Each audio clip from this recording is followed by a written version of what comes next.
Welcome to Dice Legenz. It's great to have you with us. We've got some wonderful guests today, but first, as I said, we are Dice Legenz. We are Dungeons & Dragons stream, and this is the premiere of the Spies of Aratai. Hey, we're gonna have a fun adventure. Before we get into it, we want to introduce you to our cast of players, and we're gonna start with Caustic Phoenix. Can you please introduce yourself?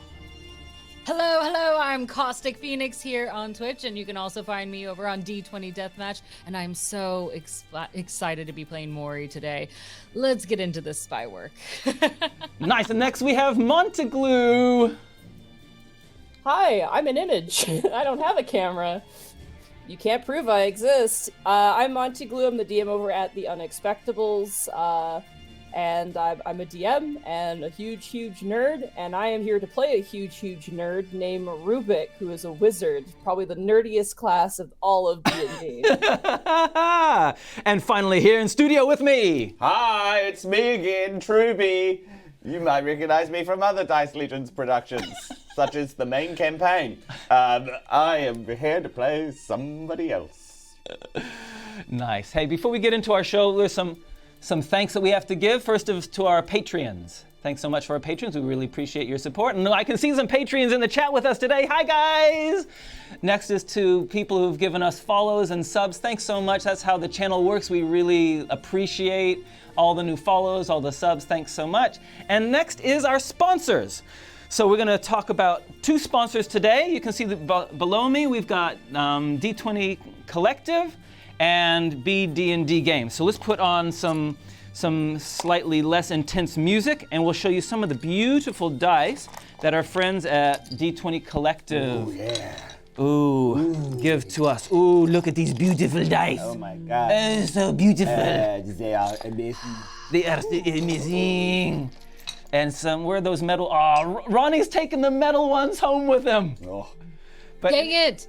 Come on! I was checking out their website earlier. Some of their dragon ones with the dragons on the inside, I was like, I have to have those immediately. They are so beautiful. And if you use the code 10Legends, you get a 10% discount. Thanks, guys! Oh, that's amazing. And the second sponsor we want to talk about is our friends at BD&D. And BD&D is where you want to go if you want to buy books and modules and Magic the Gathering. What else do they've got? What else do they've got?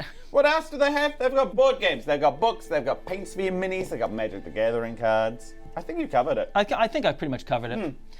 They have a lot of TTRPGs. I was really impressed, like how many they kind of had as options. It was good to see that alongside Magic the Gathering. Like if you're a nerd, which is it seems like many of you are, No, it's like a one-stop shop where you get to go for everything that you collect. Yeah. Cool. So that's our thanks. That's our setup. We've got beautiful guests. We're going to have a wonderful, spyalicious adventure. Ooh. Oh, I didn't introduce my name. I'm Vahid. Go on. I am your humble dungeon master for today, and it is wonderful to be spending the next few hours with you. All right. Time to roll the titles. Get 'em. And if I can, once you've done that, if I can have the mouse just for a second.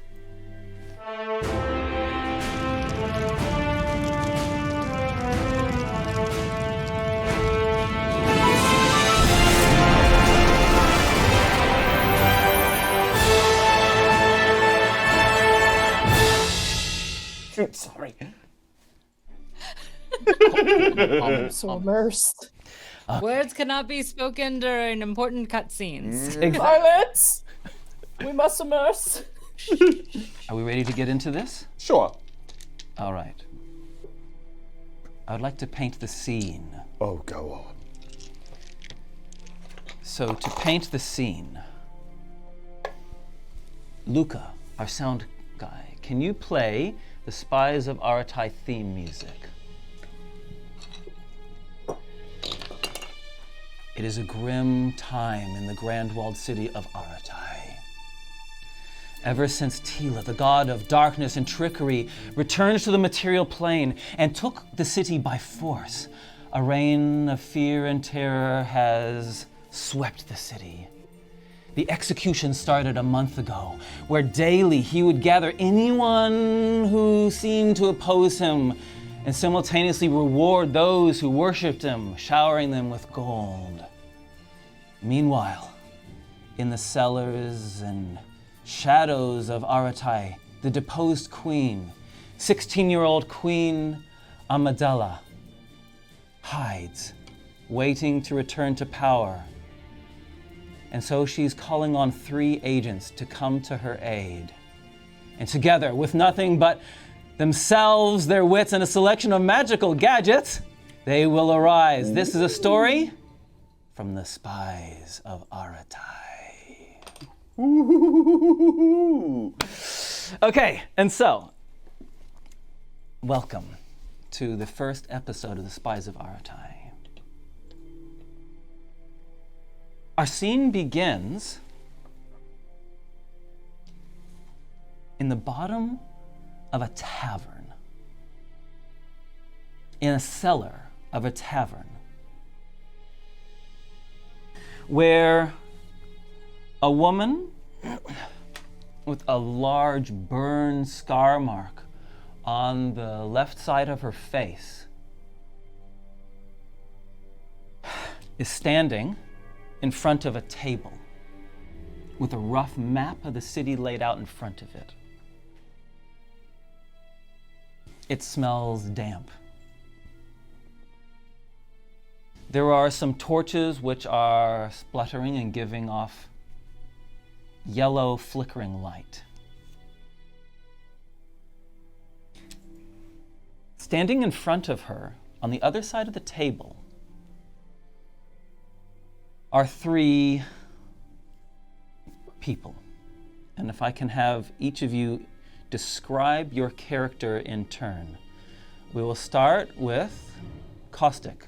Can you please describe the physical appearance of your character and your name? Moriana, also called Mori, sits a little bit further back from the table, her cloak pulled far over her face, casting a shadow, hiding elven ears that are underneath, not wanting to expose who she is. Her long, dark brown hair curls come out, kind of showcasing and framing her face. She wears this beautifully embroidered top, blue in color, and small gemstones that hang from around her neck. On her back is a long bow, very sleek and smooth, but not ornate. The simplicity of it is meant to not catch anyone's attention. And as she sits a little bit further back, her piercing eyes glancing around, always looking in the dark corners to make sure nobody else is joining this meeting unexpectedly. Make a perception roll. Our first roll of the campaign. I hope I don't disappoint. Oh, how's a 22? Oh. There is someone else in the room. There's someone behind you, hiding in some shadows, behind some casks. They are very well hidden. It's an older man. Meanwhile, let's go to our second player. MontyGlu, would you please describe the physical appearance of your character and share us your name? All right. Rubik is a lithe and tall green dragonborn. He is currently sitting at the table, kind of his fingers intertwined, resting his chin on the intertwined fingers, kind of leaning forward curiously. He wears a set of almost like jacket-like purple and black robes and has a very stunning sort of purple-colored eye with sort of a black... the iris itself is purple, and then the rest of the eye is very dark. Notably, he does have like some kind of pointed ears and these horns that kind of run back his head, leading down to some very deep green and purple, almost dreadlock-like hair. And sitting on the bridge of his nose is a very large set of glasses that just rest perfectly on the bridge of his nose and look like they should fall off, but by some miracle they don't. Affixed to his side is a large, rugged-looking spell book, and he just kind of watches intently. If he could sweat a single bead of sweat, it would probably be running down the side of his face right now as he just looks around to everybody with shifty-looking eyes. Okay, Monty. You're right next to the map. Rubik, you're next to the map, so you can make a base intelligence or even a history roll, perhaps, looking at this map. Okay. I will choose history because I'm proficient in history. Hey, not bad. That is going to be a soft 20. Thank you very much. Before we tell you about that as well, let's go to our third player here in studio with me. So Bogart is a half-orc who stands front. He is hard up against the table, listening to this person describe the scenario in front of them. And at each turn and at each revelation, he is just going and just reeling with emotion at everything that is said. He wears everything very plain on his face. He is dressed in like nice Aratai fashions. He, by wardrobe alone, you might assume he was a human, but he is absolutely a half-orc. And as this person's relaying this information, Bogart says, but what does it all mean? Excellent, thank you. And I'll come to the answer to that question in a second. Maury, the person behind you is someone that you've seen before. You're pretty sure it's someone high up the chain within the Shadow Guard. You've not spoken to the man that's hiding behind the caskets, but they look like they're comfortable. They're kind of just like leaning against some casks and listening in. If there's anything in particular you're wanting to do, feel free to say so. I'll look towards the Bogart and I'll turn and go, hey there, bud, just take it easy, okay? Don't give yourself a hernia. Yeah, hernia. You're right. And he sort of like goes over and leans against the bookshelf and goes, oh, okay. Oh, all right. And just starts to soothe himself. Just kind of mops himself off with like the end of his like tunic. Oh, okay. Are you ready yet? You can't keep doing this. And Moriana is going to sort of stand up and go behind him and offer him a little skin of water, right? Just take a deep breath. You can't be cracking right now at this moment. Bogart takes the flask. He's like, Maury, truly, you are a send. Okay, I'm settled. All right. Thank you. If you need another, you let me know. But before you have any kind of breakdown, okay? Yes, I'm fine. Rubik, looking at the map that you have that's in front of you, it's a rough map of the city. Maps are very rare in Aratai. So this is a hand-drawn, of course, and who knows if it's to scale, but there are some markers placed in a couple of locations on the map. One is near the docks, the Aratai docks, which is in the Stern War, and one is more eastern part of the city, along the main thoroughfare, near some markets there. So the woman with the burn mark, who Bogart and Moriana know her name is Barika. Barika says to you, 4 days ago we became aware that a former operative of ours, tearing Onder had returned to the city. And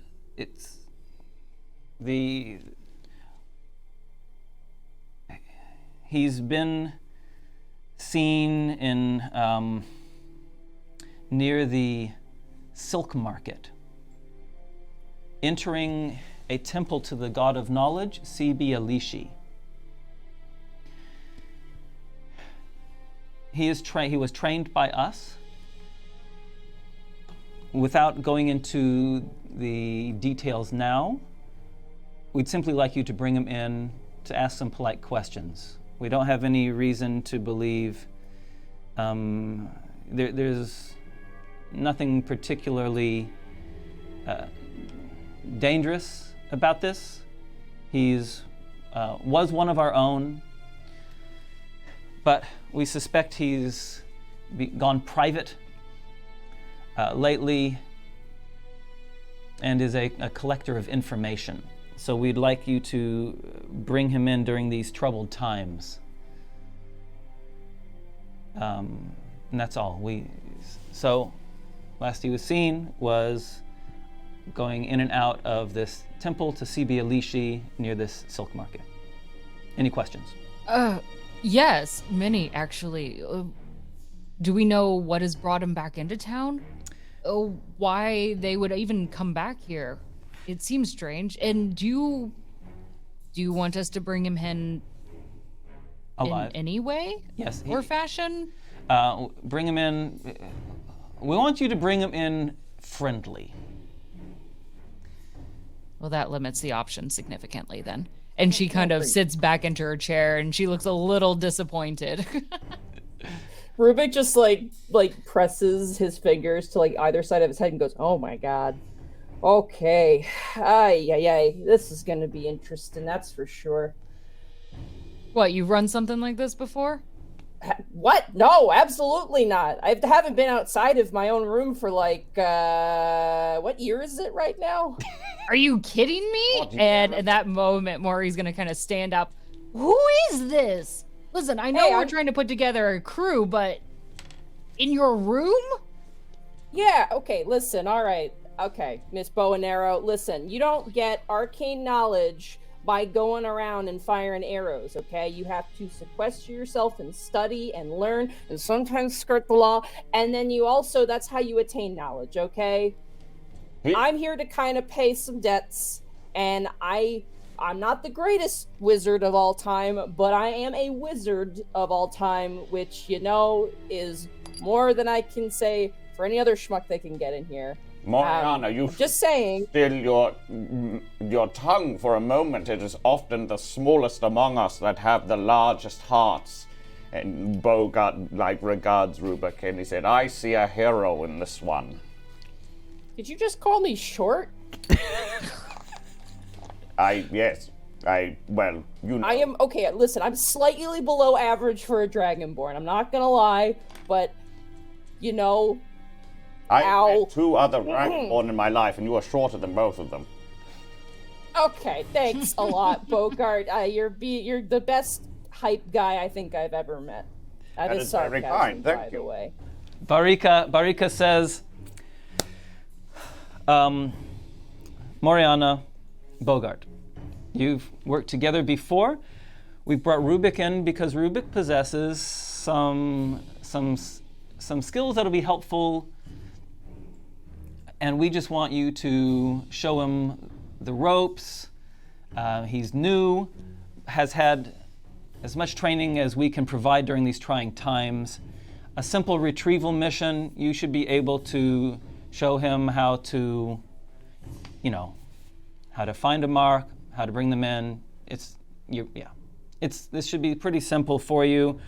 Rubik, just watch Moriana in particular in terms of how to track people, and just observe Bogart in terms of the interpersonal relations, the interactions between people. Gotcha. Okay. I will do so. I'll take diligent notes. So just to confirm this, just so that way my memory is pretty sound. You want us to collect a person called Taryn Under? tearing under. Ow, my bad, sorry. Yep. Tearing under. Yep. Gotcha. Do you have a description on this guy? Yeah, he's in his 30s, human, male, fairly good looking. Bit of a butthead, if you ask me. I didn't. That's the rumor, at least, right? I didn't ask you. Yeah, but you've had something to do with him, right, Moriana? So that's why we're asking you guys to do this, because you can spot him. Great. So we'll take the newbie on here. Oh, yeah, you should have no Cancel problem. that. And Rubik has skills that we need to cultivate within the Shadow Guard. It's unusual set of skills and proficiencies with magic, and so this is an excellent mission to get Rubik used to work on the Shadow Guard. Is everybody happy? Yes. As happy as I could be. Well, that's excellent. Now, Mori will take a moment, actually, and size up Rubik for a hot minute, which apparently will not take very long. I take psychic damage at that statement.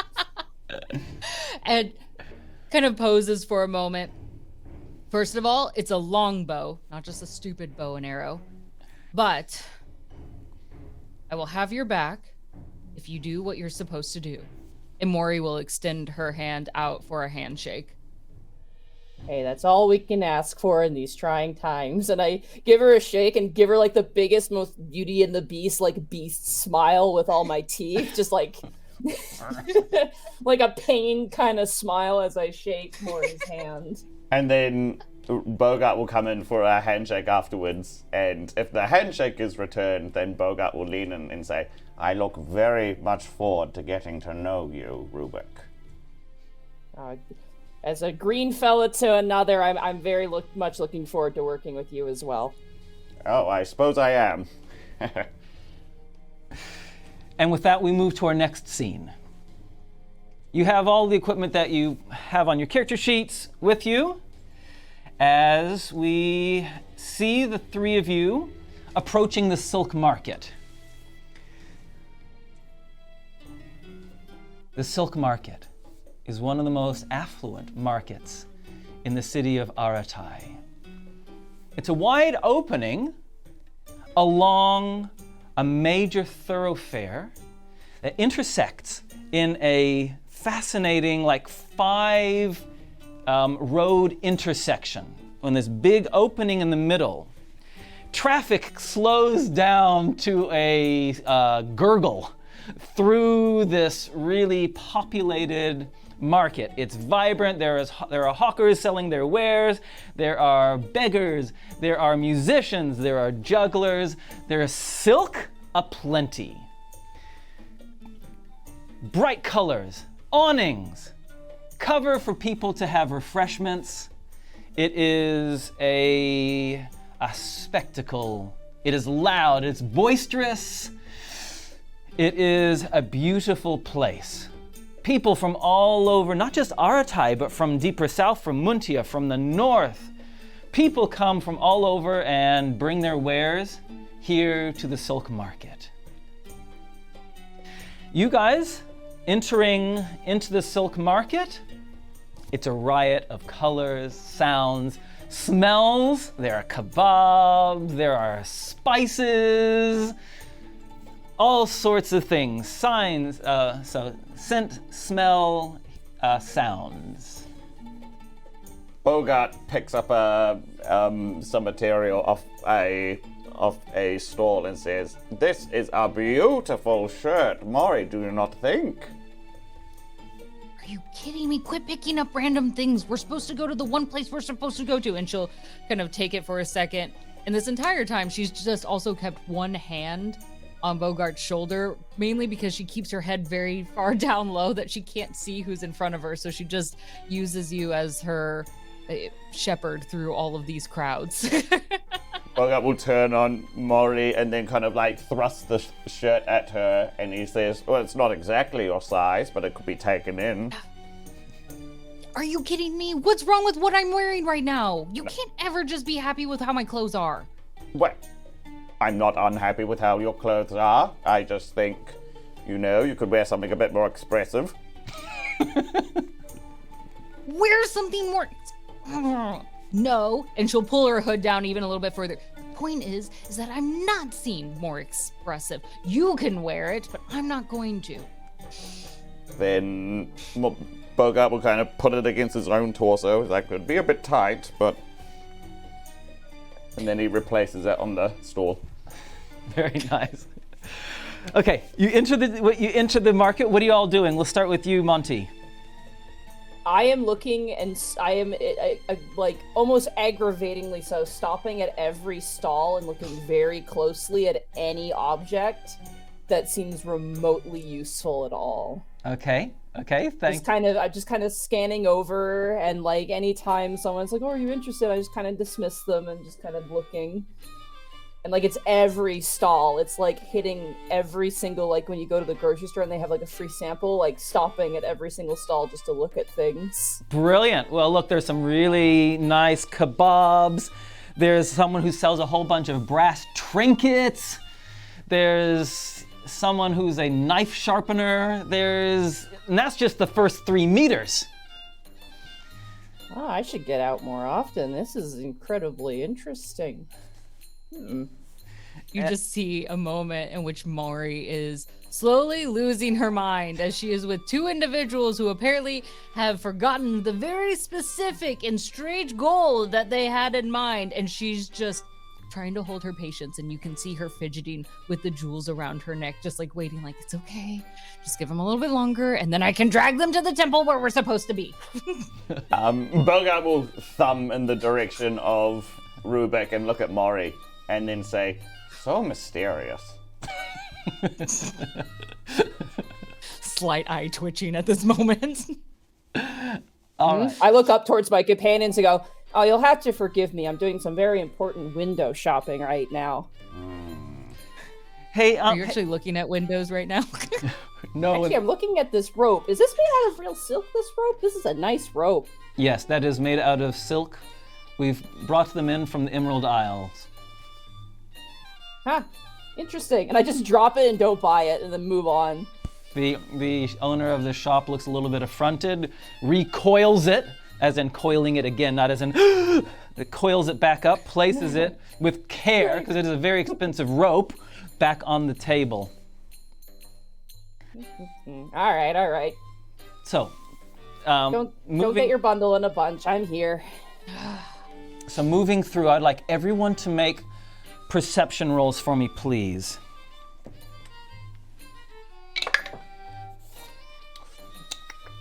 Okay, Nat 20! Hey, nice. 13. 14 seems to be my number here. I got a 16. All of you are doing really well. Okay, great.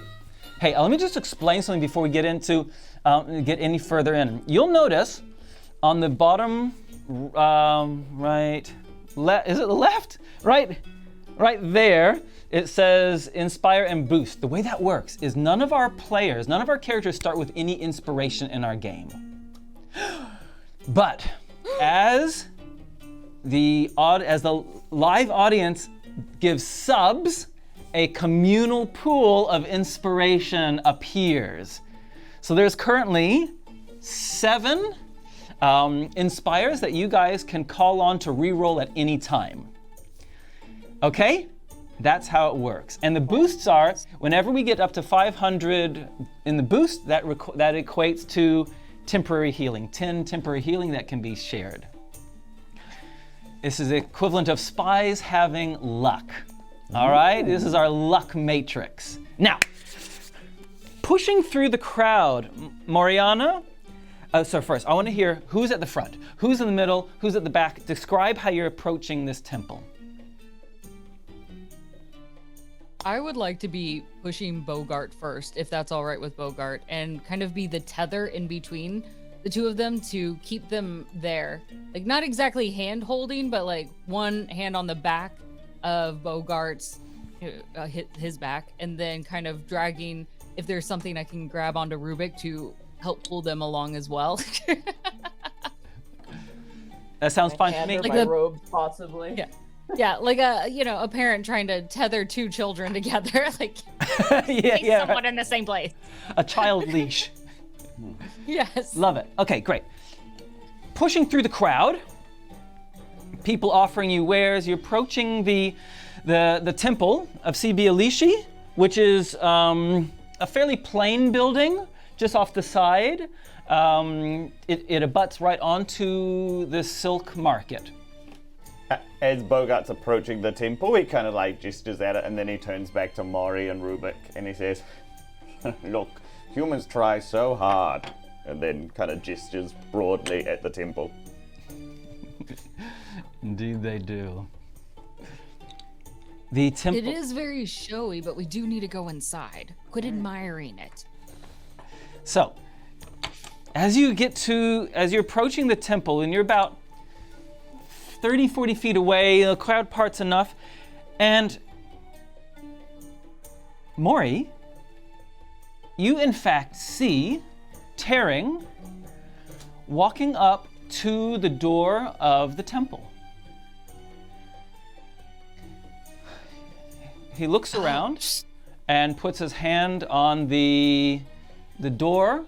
Has a cast iron loop to open the door, and looks around, checking over shoulders and that kind of thing.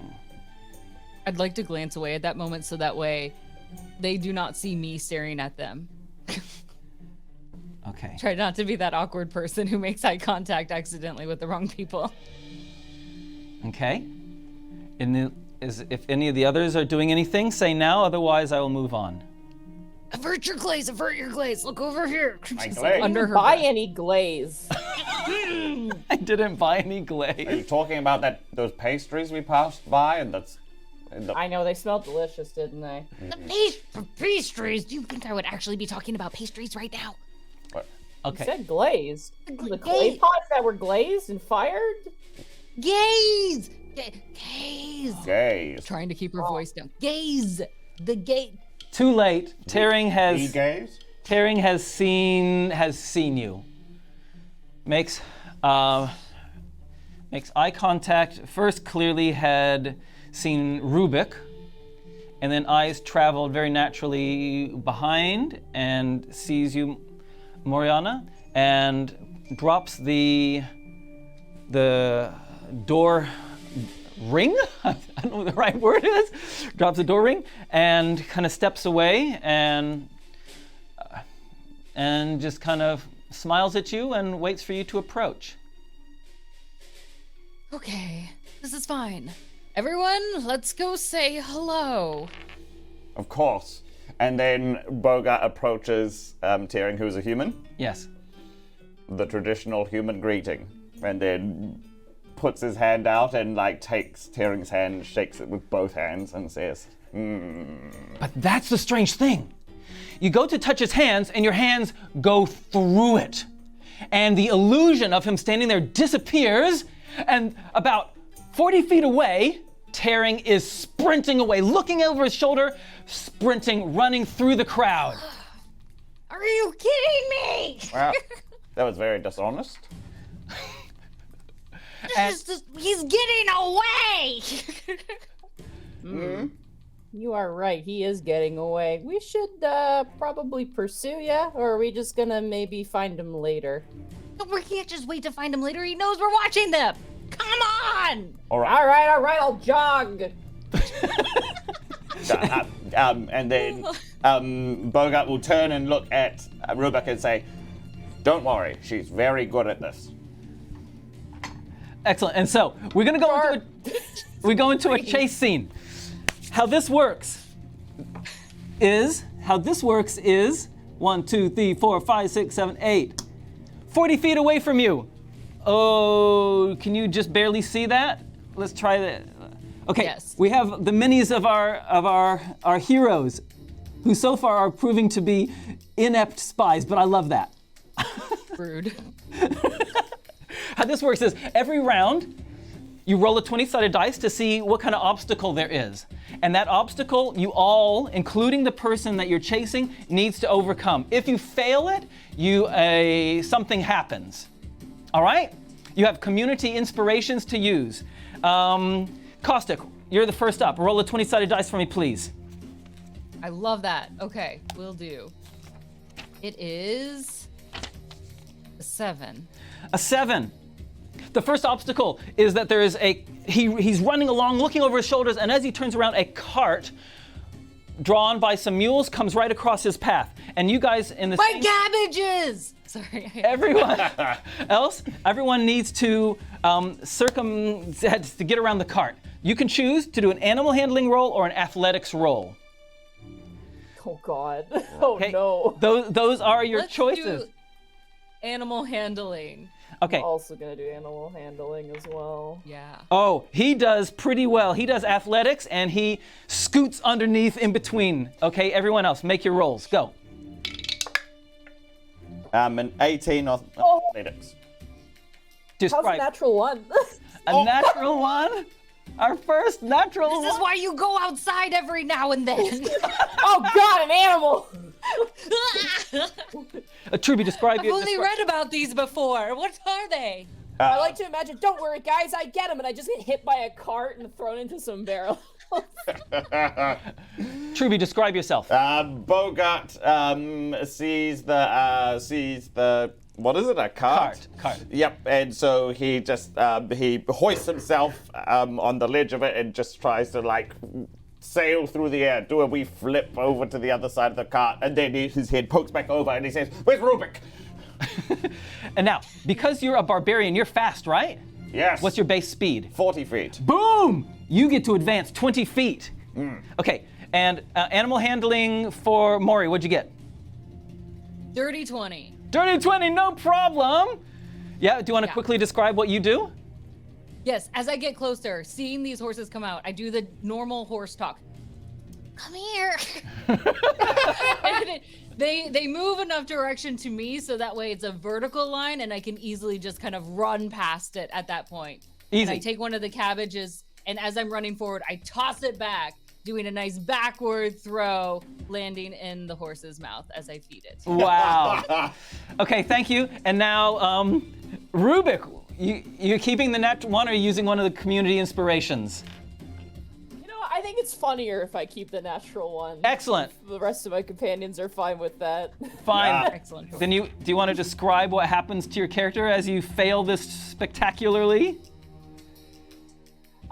So a cart pulls out in front of us. I like to imagine I run and like without thinking the cart comes out and I just like slap my body against like the flat of the cart and then immediately like flip down and crash to the ground and my glasses fall out. I'm like, oh God, where are my glasses? And I just start looking for my glasses. Okay, you fall 10 feet behind. Second round. Who rolled that one? That was Caustic. I did. Monty, roll a 20 for me, please. D20, just a flat D20. D20, yep. I rolled a 12. 12. Okay, you see him, he ducks into a stall full of scarves and hats. It's like, it's really a confusing mess of colors. You can choose in this to use a base intelligence roll to find your way through the stall, or just to use athletics and bash your way through. All right. Okay, what are y'all doing? I'm gonna intelligence my way through. Everyone go ahead and make your rolls. Oh! Just base intelligence, not investigation. Look, if you want to be investigation-y, fine. Okay. Don't let me twist your arm. I don't want to. I don't care. It's fine. No. 5. 5! Excellent. 15 for me. Nice. And 19 intelligence. 19! Okay, great. Well, So- bam! So both your quarry, both Tearing and Bogart get caught up in the silks as you're going through. Yes. Bogart looks at a hat and he's like, "That is fetching." You can wear it as an ascot later. Get going. But you have now, thanks to the great skills of the other two, the intelligence. The other two, Rubik and Mori, you managed to get through and onto the other side, no problem. And you have now gained. Trubie, roll for the third round. Ooh, 19. 19. It's an open clearing. Nothing.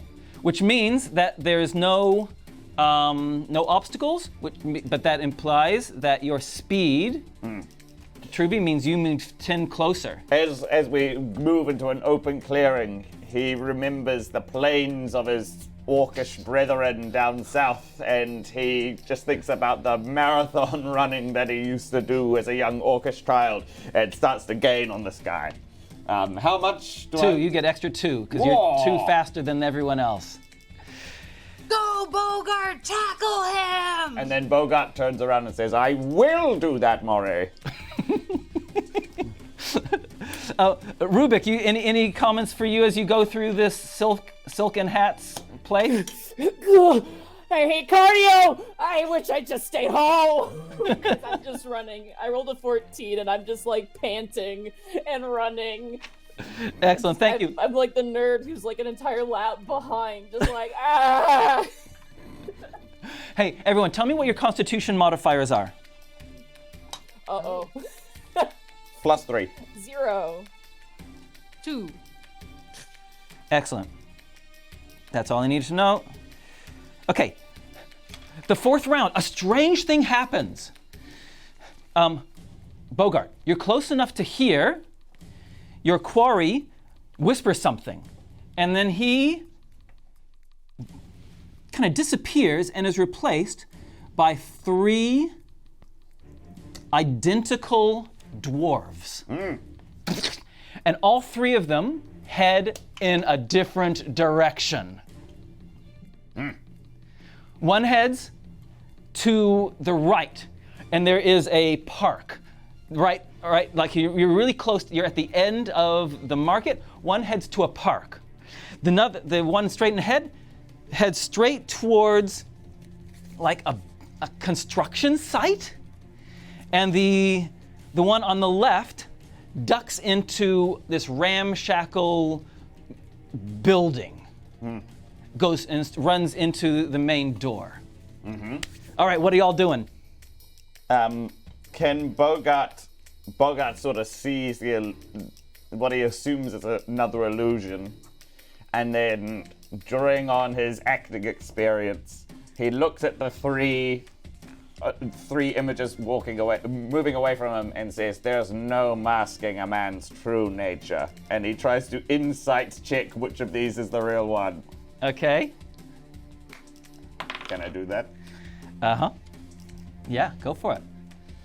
Yeah. 9. You have no idea.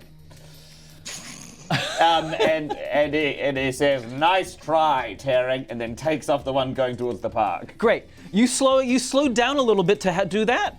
Right, so you slip back 1, 2, 3, so you're now 1, 2, 3, 4, 5 away. All right. Okay. Mori, you're the next in line. What are you doing, Mori? I would also like to try to insight. Seeing that Bogart did that little small check, I'm like, I know which one's the real one. I've seen him before. I know your tricks. Slowly getting louder and louder, yelling at, seeing if one of them might turn around to help me kind of call out which one's the real one. Okay, make that insight roll. Sure, it'll be great. It's a 14. It's pretty good, but I'm sorry, it's not good enough. I'm just gonna go for the one on the far left then. And you start taking out the far left, and again, you've slipped back as well, which means Rubik, you've caught up with them. So Pull up my inhaler, just and I keep running. Okay. How far away are these illusionary dwarves, would you say? They're about 30 feet. 30 feet. 30 feet? All right, I'm going to go, forget this, and I'm going to cast Detect Magic to try and decipher which one is the real one. Excellent. I pull out my spell book. Excellent. You detect magic, and indeed, you detect that an illusion spell has been cast, and all 3 of them are magical. Oh, I really should have thought that one through a little bit more. Dang it. and you go back 3 spaces. I thought that was brilliant. Hey, it's okay. I have it up for another 10 minutes, so we're good. As it turns out, they are magic. Dang it. Hey, what do you know? They're all magical. That's really impressive. Okay, look at that. You can tell it's magic by the way it is. Okay, Bogart. The one who's heading towards the park, which looks nice and open, and then at the last minute, scoots into an alleyway. Roll a 20-sided dice. Of course. 10. 10. 10, first one. First thing is it's very narrow. So you guys need to make acrobatics rolls, or kind of as you buff it through this small place, kind of bouncing off the walls. Okay. Acrobatics. Woo-hoo-hoo! Natural 20. Oh, dude! Ooh, nice. You gain My 2. God, he's Jason Bourne. Yeah, as they're going through tight corners, Bogart starts to use his hands to run along the walls just to make sure he doesn't bash into them, and he's like, hoo ha ha. And then he starts gaining on this guy. Rubik. Mori is taking the one that's gone towards the ramshackle houses. No one is following the one that's going into the construction site. Not yet. And Bogart's followed the one that's gone into an alley. What do you want to do, Rubik? I'm gonna follow the one going into the construction site and go, oh, this is a formula for success. Let's split the group. And I just start booking it. Okay. Do I have an action? So how this works is in chase mode, you if you do any action other than dashing, basically, you can do that, but it means that they're going to get away if they're going to get further from you, right? So if I cast fly on myself. if you cast fly, that's different, isn't it? Do you have fly? I do, yeah. It's my only 3rd level spell.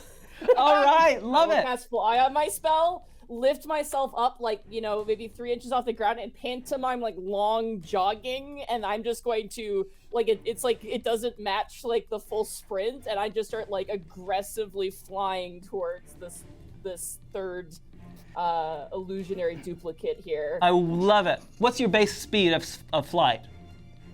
You get 60 feet, so Boomba! very fast. Okay, so you lose 30 by stopping to do the spell, but then 60, which means the total difference is 1, 2, 3, is that you gain a lot, and you enter the ramshackle.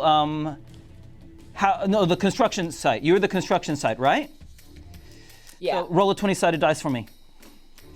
You got it. Not bad. 15. 15. Thankfully, there's no obstacle. You go in, and you can see that the duplicate that you're following has gone through, has gone into an opening and is just heading across. So you're gaining really quickly. You're now only 20 away. Mori, what you doing? Actually, Mori, you've taken off into the ramshackle houses. Roll a 20-sided dice for me, please. I will. In that moment of reaction also, what the heck, as that dragonborn just flies like a rocket past her. That is a 9. A 9, cool. Kids in the hallway. Ah! So Where are your parents? Who is a sassy lost child? Come on. okay, so your options are a very difficult acrobatics kind of thing to get around them, or some kind of charisma-based, intimidation or something like that. What you want to do? My charisma is -1, which would, if I had to rely on that, would probably be a sharp-tongued Mori towards children. So we're going to try the acrobatics route. Okay, roll it. And I will roll. Here we go. 22. 22! Oh. Well, Boom. the illusion is not nearly as good as you. So you gain significantly. Nice. You're now only that much away. Okay, next round. And you guys are starting to feel tired. Other than Monty, Rubik, this does not affect your endurance. now that you're flying. Gosh, this is so much better. Which was a great move because from this round, you would have needed to have been doing endurance rolls to see if you could, constitution saves. The other two of you, Maury and Bogart, you've got good constitutions, so you've got 2 more rounds before you need to make rolls. Bogart, you got 3 more rounds. Bogart, hit me with a roll of 20-sided dice as you get deeper into the alleys, gaining. Hit me with the 20-sided dice, Bogart. Oh, yes. 16. It's just an open clearing, and you move 10 closer. Bam, bam. And you are right on this guy. All right, tearing, your running is done. And then as soon as he's in clutching distance, he's going to go. That'll be next turn. Okay. Rubik, roll a 20-sided dice for me. You got it. A 14. It's our third of the day. 14. Oh, brilliant! The one that you're following comes across a bunch of planks that goes from the ground level that you are on to the top level. And it just starts sprinting up these narrow planks. He has to make an acrobatics roll. You're just flying, right? Yep. I'm like running like in the air to look like I'm running so it doesn't seem out of place, but it doesn't time up properly to my speed. And he gets up to the second level, and you have definitely hacked this chase with that flight. Next round, you're just like Bogart. You've managed to get right up to it. I'll reach out my hand as my turn ends there. Okay. Next turn, you'll be able to do that if you gain. And finally, Caustic, go for it. Roll a 20 for me. I will. After finishing my wonderful gymnastics routine down the hallway, I get a 15. 15. Oh, I didn't ask you what you... Did I not say... Oh, no, that was your gymnastics. 15. Yeah, the last one. 15 are just stairs. So, yeah. As if my legs don't hurt enough. Are you kidding me? Are we going up or down? Going definitely up. Definitely Dang it, up. okay. So this is simple acrobatics to be able to, duck and dodge up the stairs as fast as you possibly can. He doesn't do very well. Acrobatics is my thing. 19. And you are only 10 behind. So next round, you will almost certainly be able to catch as well. All 3 of you have done really well this round. Don't try to make me feel better. I know I'm behind everyone else, okay? You're all You getting... don't have to hide my failures from me. I can see the board. You're doing so good. Bogart, 20-sided dice. Bogart. Oh, That's you, Trubie. 18. 18. It's just a clear run. Oh, So yes. you can try to tackle. Yes, as Bogart closes the distance, he says, lambs to the slaughter! And then tries to wrap his arms around this guy. Okay, roll to hit. Plus what? Am I... Proficiency and strength, yeah. Yeah, 22. And you tackle air. And it vanishes. Bogart does like a tumble forward with his invisible quarry and then like sits upwards and sees that he's clutching on nothing and he says, booey! Ah! And then he finds whatever's near him and he just grabs something, just snaps it in half. Ah! Beautiful. Rubik, you're on the second level. Roll 20-sided dice for me, Rubik. You got it. 18. 18. Bamboo pole slide down. The looking over his shoulder, he runs and grabs a bamboo pole and just starts to woo, slide down. It's too easy for you. You're gonna gain, slips, falls, and hits the ground. Hits the ground. But I you're will faster. cross my arms and like descend down with my arms crossed like a boss from a video game and like kind of hover above him. And can I reach out and try and grab him? You can. Yep. All right. I'm gonna reach down and kind of grab like the chest area just to see if he's even real. Yep. Make that roll. Make an attack roll. Attack roll? Can I use my spell attack? No, unless you're doing shocking grab. No. Just change it up. Okay. Plus, can I use Dex or do I have to use Strength? I don't care. You don't care? It should be. Okay, It should be then with strength. Dex is going to be a 17. It should be strength. Hit me with strength. What's strength? 16 then. Yeah. I was being too kind. You grab him. And All right, and he's physical? and it is a different person in front of you.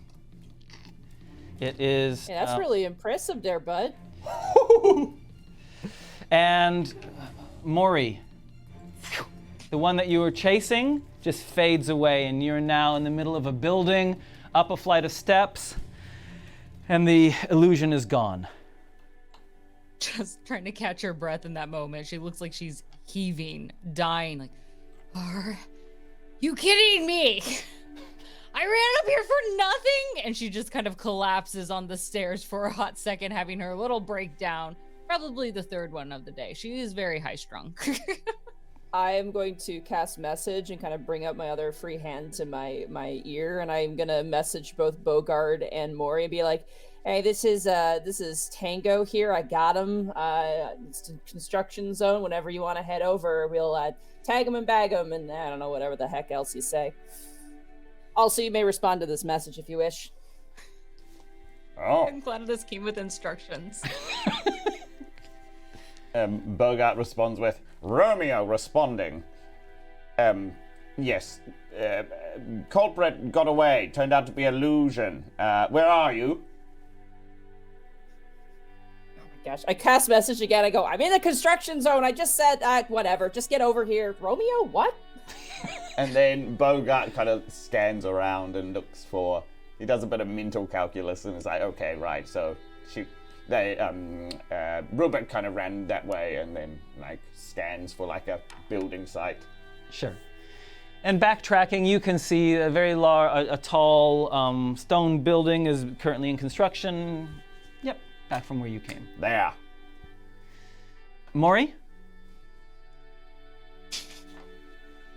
Kind of slowly walking back, upset that the supposed newbie has been successful. Congratulations, I'm very happy for you. I'll be there soon, in the most deadest, flattest voice that she can muster. Hey, so back to you, Rubik. This man standing in front of you, or currently in your arms, tearing, says, "What's this about?" "Oh, we just need to talk to you. You kind of just made a huge big deal out of it, but we're a little bit determined. No offense. I'll start about scuffing you up a little bit. That's kind of my bad there. But we're friends. I promise. Maybe." Tearing says,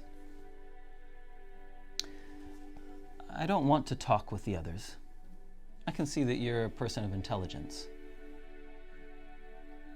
And says, "I'm just going to reach down to my belt and get something. This is not anything offensive or dangerous. Okay? You happy?" Nah. I suggest that you comply, and I'm gonna cast suggestion on him. Oh! What's your spell DC? 14. I roll a glorious 7. What?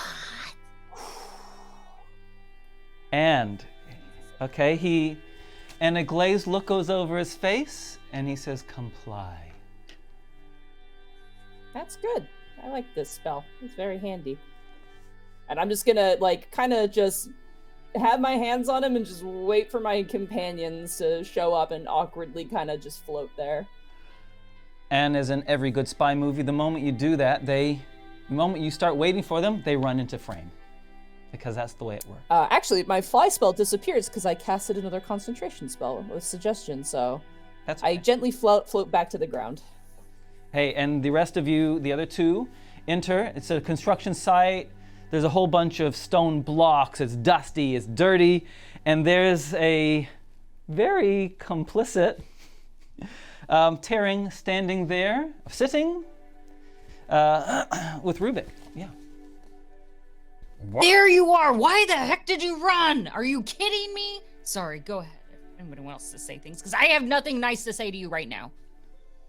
Truly amazing, Rubik. That is quite something, and there's a growing lump on Bogart's head from where he's head-butted a wall out of anger. Very, very good. That's really incredible, Rubik. You watch as Rubik's cheeks get to like a sort of somewhat deeper shade of green. He goes, well, I'm just doing my best, kept my arms up and, kept my legs in. And anyway, I got him. So we have to take him, right? Somewhere? We have to take him back? Yeah? Yeah, we take him back. That's the easiest thing that we're supposed to do. Did you really just catch him and that was it? Like nothing like else helped? Like another friend just dropped down from him and they're hiding now? Like, what? Mori cannot believe you did this.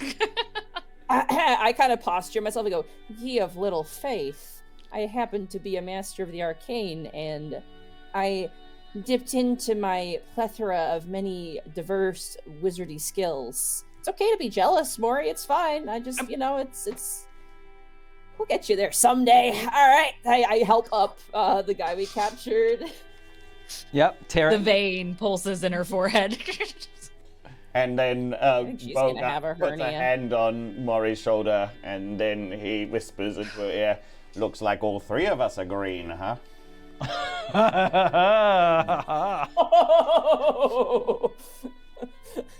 Brush his hand away. I don't know what you're talking about. Hey, so what's the plan, Hey, team? Bogart, do you mind taking this guy? I'm a little winded from casting the spell twice. Okay. My wrist's feeling a little bit tired, I stretch. Yes, all right. And then Bogart sort of looks at Tearing and then, okay, and then holds his hand and he says, "Let's go." All right.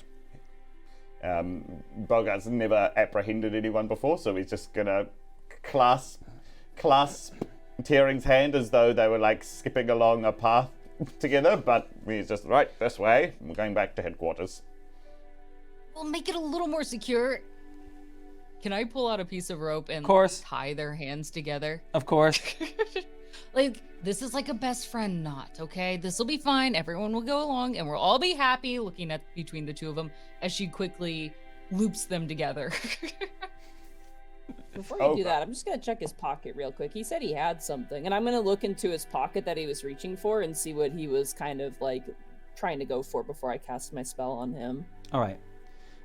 In the pocket of his, he's got some overrobes as well, similar to yours, not as cool perhaps, but he's got sewed in a pocket on the inside, and in that pocket, there's a pouch with some coins, and there's a wooden disc. The wooden disc is about, what kind of size would you say? Cookie size. A decent cookie size. It's wood, and inscribed on one of the sides is like burnt into the wood, like a branding on the wood, is a symbol of a bird. A bird's head in profile, like a crow or a bird similar to that. And the pouch has jangling of coins inside it. Okay, well, I'm not mugging the man, so I'm going to give him his coins and his weird disc. I'll make a mental note of that I found that. And I think it would be safe to say that the others saw you doing that, saw the wooden disc and the thing of coins come in and out. Yep. Oh, hold on. What is that you're pulling out of his pocket? His stuff. I'm just taking a peek. Sorry, Tearing. I'm just, I want to make sure you didn't have a spell focus or something, or, just maybe a bit curious if you had a spell book. You know, I'm a little bit of a purveyor myself. As Okay, you would. all right. Before you start taking all of his books, what is that I'm not wooden coin? Pull that I'm not out. taking. I'm just looking. Okay, here you go. Jeez. It's a good thought. There's no greater insight to a man than his purse. Wow. What's in your purse? My purse? Well, kind of pulls out a wee bag, and he's like, I've got a few coins in here. I got a notebook. That's about all. You can expect for yourself if you like. Oh, I like that notebook. Can I take a look at that? That's nice. I would rather you not. No, I would rather. Okay. You can swap diaries at a later time, and Maury's going to hold up that coin with that has the engraving of the bird. Okay. Looks like some sort of cord. It's not just any kind of coin. This is also not just any kind of bird on the back. I know this. Where did you get this? Tearing,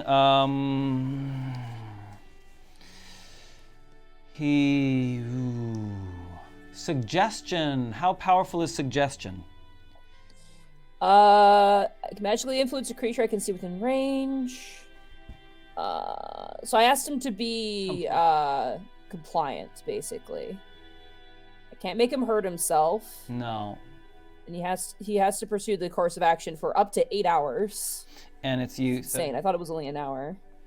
Rubik, get him to tell us where he got this. Oh yeah, sure. Let me just pull that. I can't do that. I already did the maximum amount I can do right now. I didn't know if you asked that was better or something. I don't know how this wibbly stuff works. I only asked him to comply, meaning he's not going to run away. That's kind of the deal we have for the next 8 hours. It doesn't mean I can listen. I'm not an enchantment wizard, okay? Those guys are nuts. They can look inside the brain and do all kinds of weird, creepy stuff. Listen, I'm not that type of person. I don't do that kind of weird magic stuff. So I'm sorry. You're going to have to find someone else to look into his head.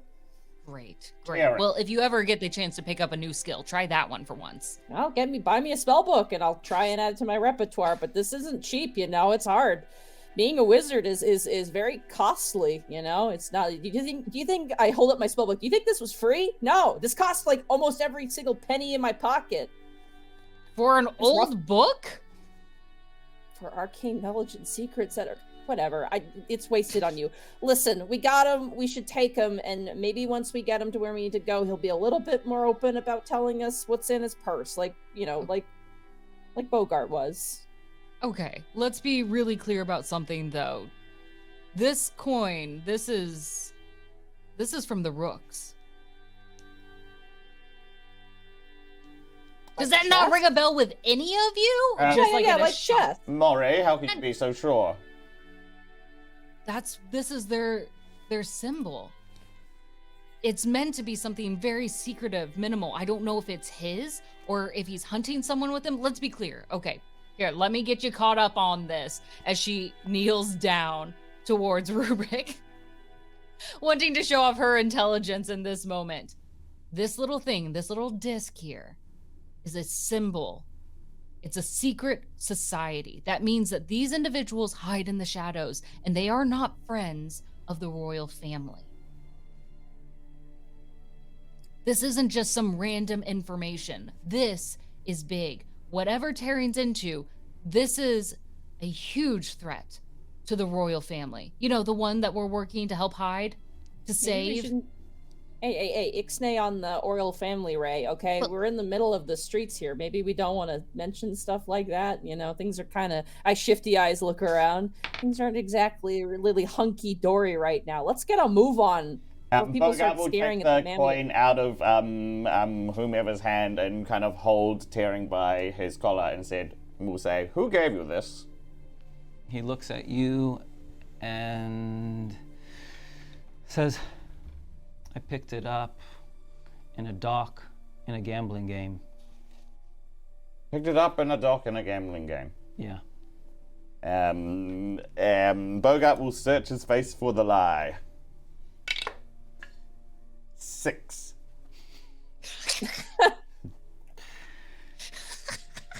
Yeah. And then he'll turn to the other two and says, "This man has nothing to hide." He's against 3 people who have only proven their worth and their capabilities time and time again. He stands to gain nothing from lying to us.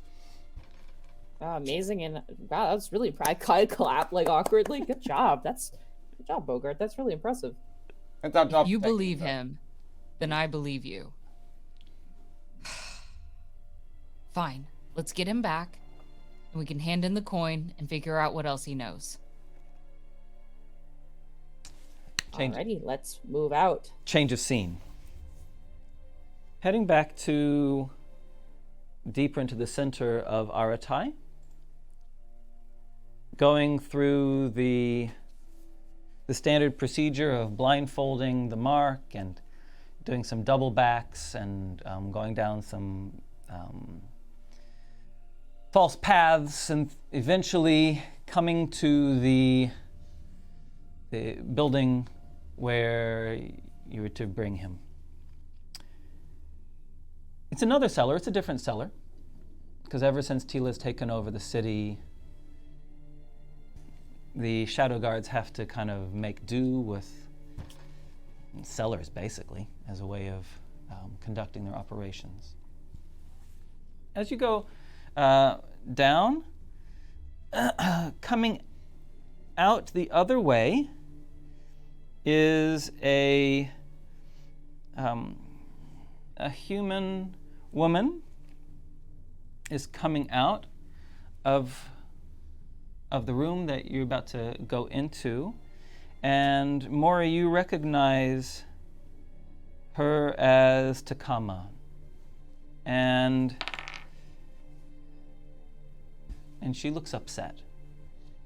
She meets your gaze as you come, carrying, and says, just kind of whispers under her breath, typical. And starts to walk past you.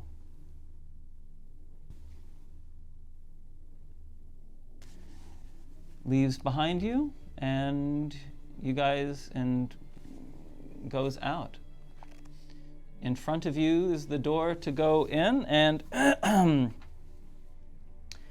going in, you see not only is Barika, who gave you the briefing there, but also your recruiter, Savold, your kind of Sevold, who recruited all 3 of you in 3 different circumstances, is there. Is there anything in particular you're wanting to do as you hand over Tearing?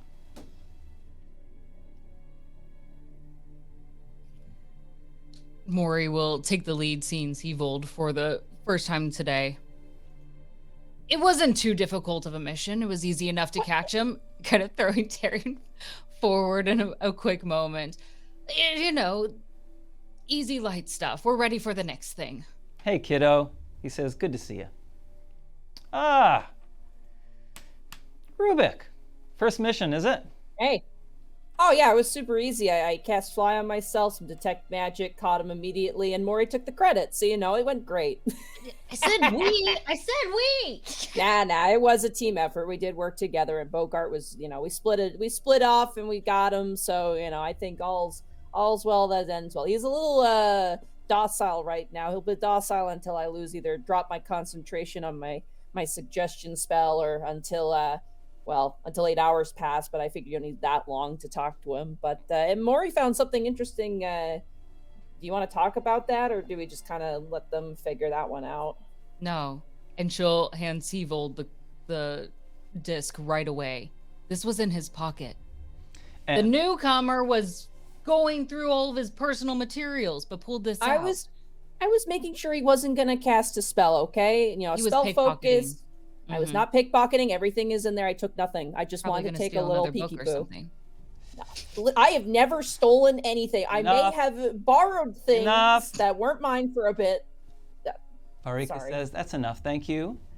And Sevold, as he passes Bogart, gives you kind of a clap on the shoulder. Good to see you. Yes, it's good to see you too, Sevold.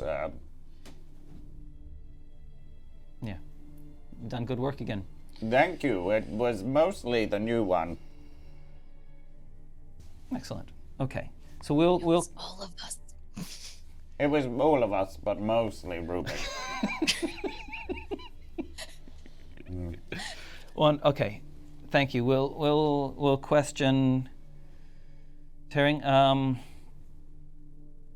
We'll start with the normal stuff. And Barika and Sevold ask you to recount exactly what happened and go through the steps. And then Barika says, all right, so clearly Tearing has picked up some arcane knowledge, has increased arcane knowledge. They've tied him up, tied his mouth, gagged his mouth and tied his hands so he can't cast any more magic. They've tied his hands like this and put a gag in his mouth, and he's sitting very docile on a chair nearby in this dark room. Barika says, have you checked, turning to you, Rubik? You said that you were able to detect magic. Have you checked him or his possessions to see if any of them carry any magic on them? I would hate for there to be some magic way of him being tracked here, for example. Oh, that's a good idea. Do you want an instant cast, or do you want to give me 10 minutes? I can do either if you'd like, but at the moment, I'll just say this much. I mean, you got him tied up, but the moment I detect magic on him, I'm going to lose my suggestion spell on him, so just be ready for that, just in case, I don't know, he bites or something. But instant, 10 minutes, what would you prefer? 10 minutes is fine. All right, I will ritually cast Detect Magic then. Okay. If there's nothing else that you guys are doing, in the meantime, I'll just, we'll move forward in time 10 minutes. So casting Detect Magic, the ritual is complete. He has on him, there's something magic in his boot, and the wooden disc is magical as well. The nature of the magic of the wooden disc is that when it is close proximity to something, and you're not sure exactly what, but as it gets close to something, it will make some kind of sound. So that's what it is. And the thing in his boot is a dagger.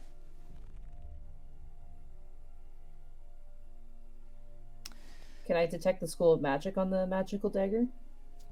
Yeah, it is. Well, it doesn't really have. It looks like it's been enhanced in some way. It doesn't have any special magical qualities other than being enhanced. Okay. No divination then. Anything that suggests tracking or No, that's right. That's right. All right. Yeah, he's clear. Nice dagger though, and I'll take it out of his boot and kind of look at it. As Rubik just pulls a dagger out of Tearing's boot, Bogart goes, "Whoa! Incredible! Why did you just... That is some sneaky stuff there. How did you... That was really quite clever." Are you not wielding any weapons right now? Just in a moment, you should have something on you. Right? Does not everybody have daggers hidden on their body? And she'll pull out a small one in the heel of her boot, another one that's been up her sleeve, one along the nape of her neck. Just has 3 in her hand right away. Wow. This seems pretty normal. No, I didn't think it was necessary. What do you mean it's not necessary? We're in a very dangerous line of work. You should always have a few daggers on you. Dang. Do you all not have daggers on you? No. I have this quarterstaff. I just pull a quarterstaff out of a sheath on my back. It's a stick. Wow. You're all packing? What?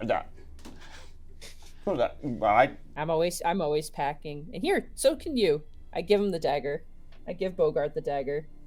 And then he kind of eyes the dagger, and then flashback to him as a child being trained in like crude stabby weapons as an orcish child. Fade back into Bogart's face. Yes, well, I suppose I could use it. So, nice. Hey, so then, Barika and Seavold have had a little conference, and they say, okay, so do you know what this symbol means? Obviously, you've said that you know it's from it's a Rook symbol. Yes. Only by coincidence, though. He won that in a gambling game. Barika says, that may be so, but it is wise for us to assume that there may be other options. There might be other reasons why he might have it.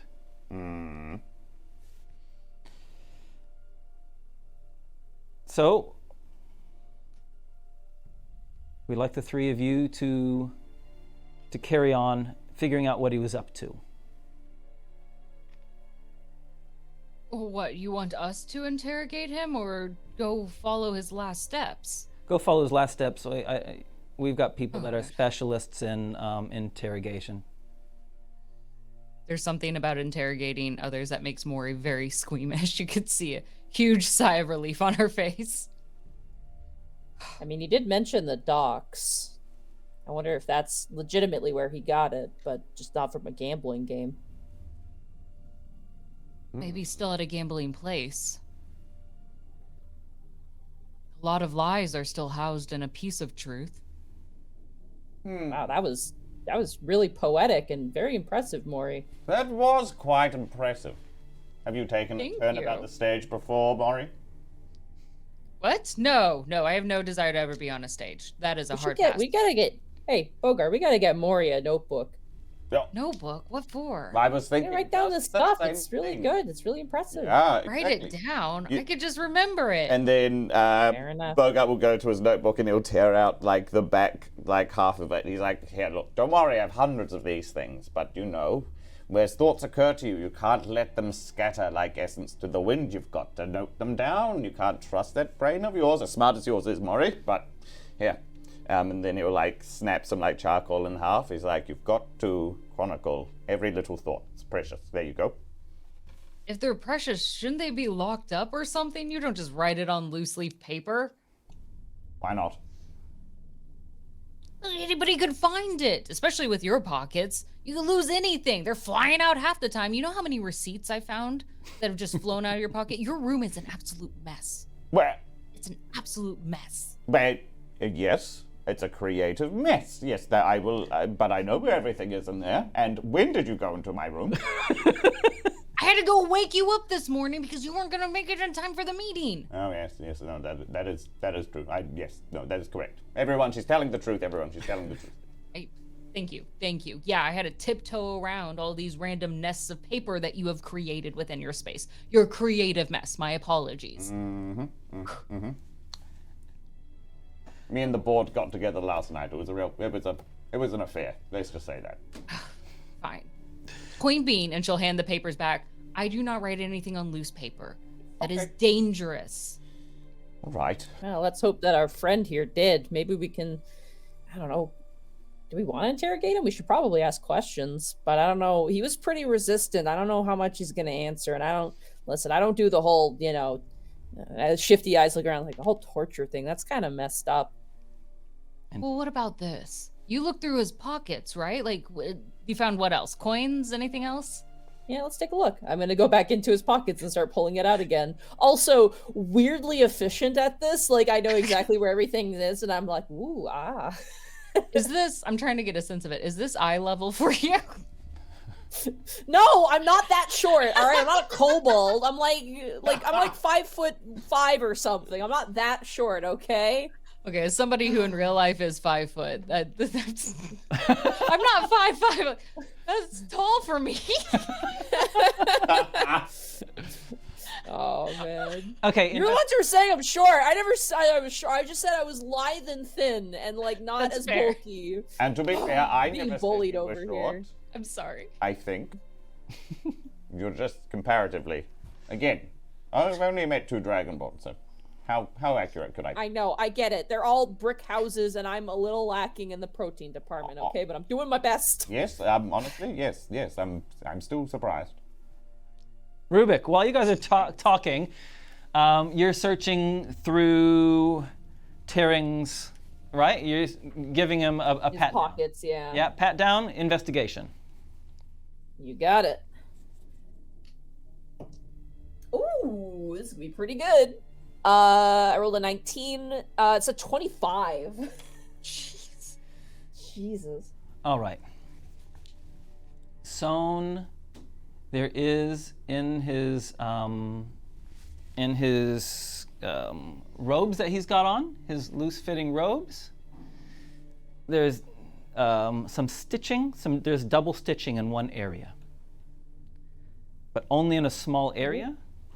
And you can feel that there is something sandwiched between the 2 layers of fabric in his robes.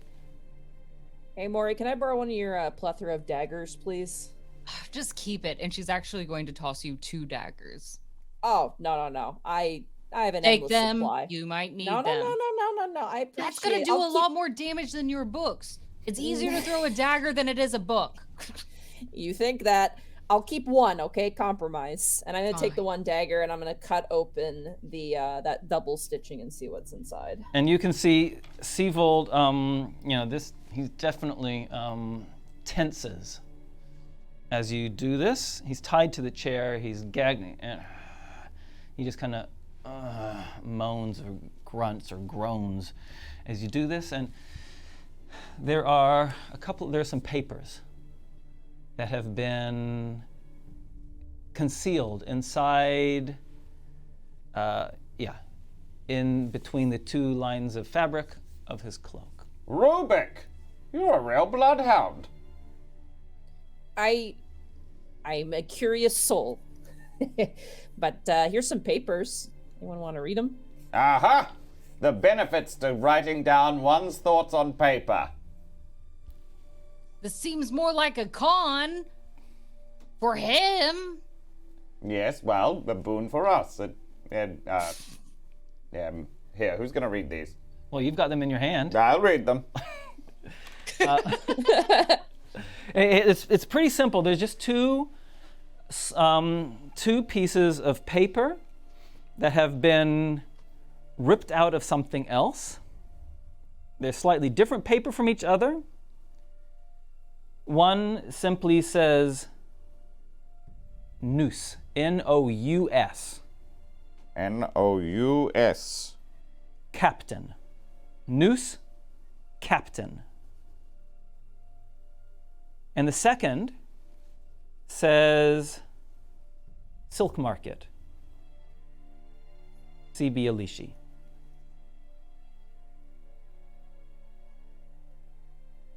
Ritual. Can you repeat that? Sorry. The second piece of paper said Silk Market. C.B. Alishi. C.B. Alishi is the god of knowledge. It's the temple that you were approaching and has just one extra word which has been added later. Ritual.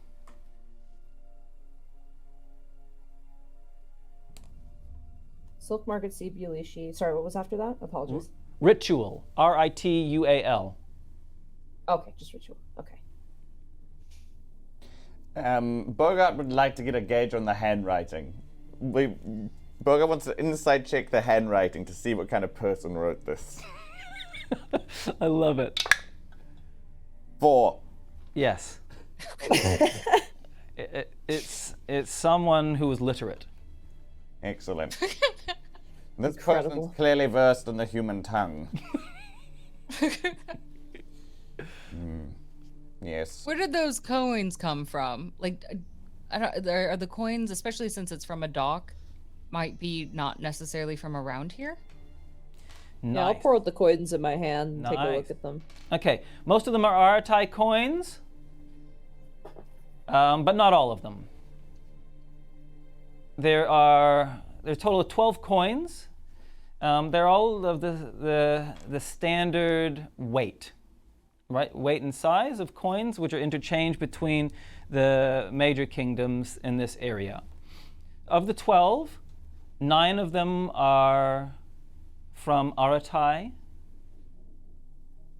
2 are from Korda, which is to the north across the inner sea, and 1 is from Gulm, which is straight to the north. And a little bit of geopolitical knowledge. Korda is an ally of Aratai, but it is where Tila first tried to take over when he came to the material plane. Tila is the god of darkness and treachery, and he caused great Did havoc. not succeed. He succeeded, but he wanted to get a bigger pool of followers, so he came to the grand city of Aratai so he could get more worshippers. But he made a real mess in Korda. And Gulm, to the north, Gulm is what do you call it? A theocracy? Theocracy?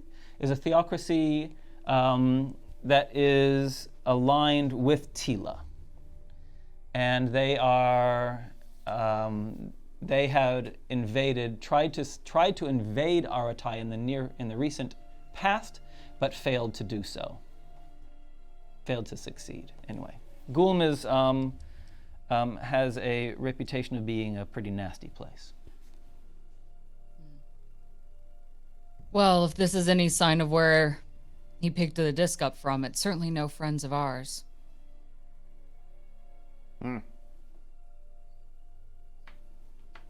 Okay, guys, what's your next plan? What's your next move? I'd like to put the coins in my pocket, and then I'd say, I think we should go to the temple. That seemed to be the immediate last step, and we can work backwards from there. Okay. I think that sounds good. We go to the temple, maybe go to the docks, because there was a captain mentioned, and I mean, captains tend to be near boats usually. Or they lead guards. Guards. My eyes narrow, and there's like a moment of like reflection, and then I come back to reality. You doing okay there? Yeah, it's just a little bit of a, it's fine. Anyway, I like this plan. I think this is good. Yeah, okay. Great. Hey, so then you head off to the temple of Sibi Elishi, where you were just moments before. And we're going to take a short break now, and we'll come back and see the next scene in front of us.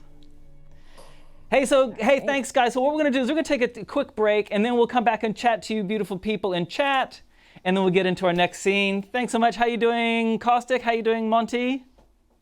So good. Good. I'm having fun. Troops? Yeah, good. All right, cool. We'll see you guys in 10 minutes. Catch you soon.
Hello, hello. Welcome, welcome, welcome. We've had a nice break. Hope everyone's refreshed and other things like that. Thanks for all the follows.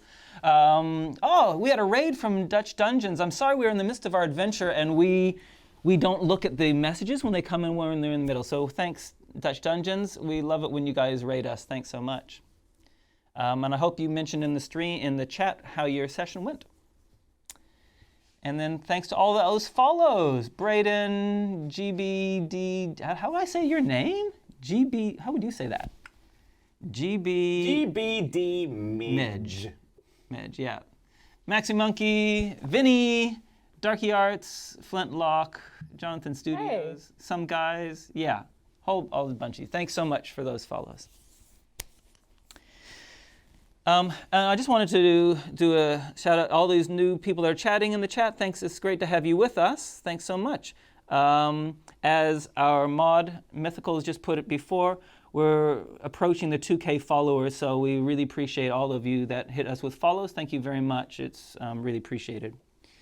And I just wanted to specifically shout out to Iron Rations. Good to see you, buddy. How you doing, Iron Rations? Hope the fauna is all fine and that, all that flooding stuff is a thing of the past for you guys now. Hope everything's good for you. All right. Is there anything else we need to say before we kind of get into it? Monty, Caustic, anything else that we need to cover? Feels good to me. I'm ready for this. Great. Iron Ration says extremely good. Nice, nice, nice. So glad that you could join our stream. Hey, you guys would have noticed in the below. I'll just mention In the below. In the below. In the below. If you go to the main screen again, Jason, please, for a second. Below us, you see that there's the artwork of this artwork. Our character artist did this specifically for this show, of course. Isn't it beautiful art?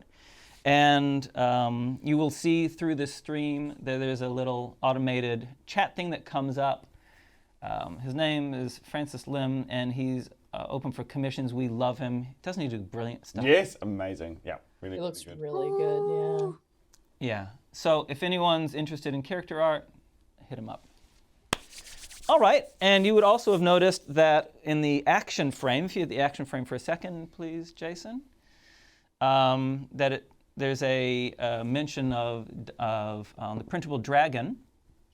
There, the printable dragon do all of our minis and our terrain this year for Dice Legenz. So I'll just show you a couple of the other things that they've done for us just before we get into it.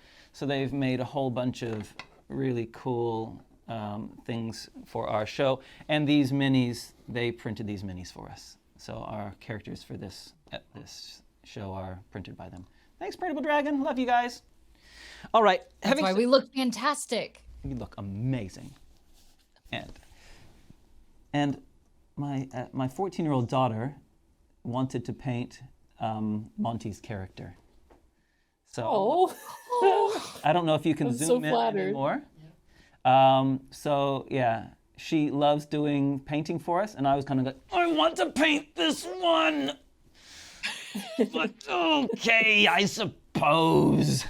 So yeah, my 14-year-old daughter painted Monty's. And even took the your notes that you'd given about how the dreadlock things go from green to purple at the back. Yeah. Pretty cool. Oh, that looks so good.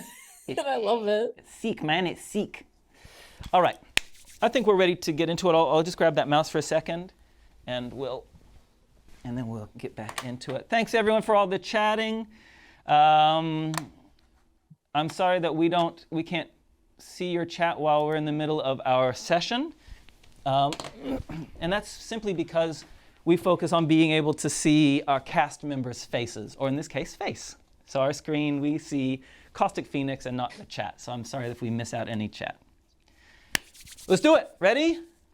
Ready with some music? In Tahiru Atoru Fa. So we're back. As you approach the temple of Sibi Alishi, the god of knowledge, the marketplace, the silk market, where you were only a couple hours ago tearing through, is still just beautiful chaos. The hawkers are still at it, the jugglers are still at it, the smell of beautiful food is still at it. It's just later in the day, and it's approaching sunset. Bells, dong, are chiming on the walls of the walled city around, indicating sunset change of the watch. The city is pulsing with life. It's a feast of all the senses.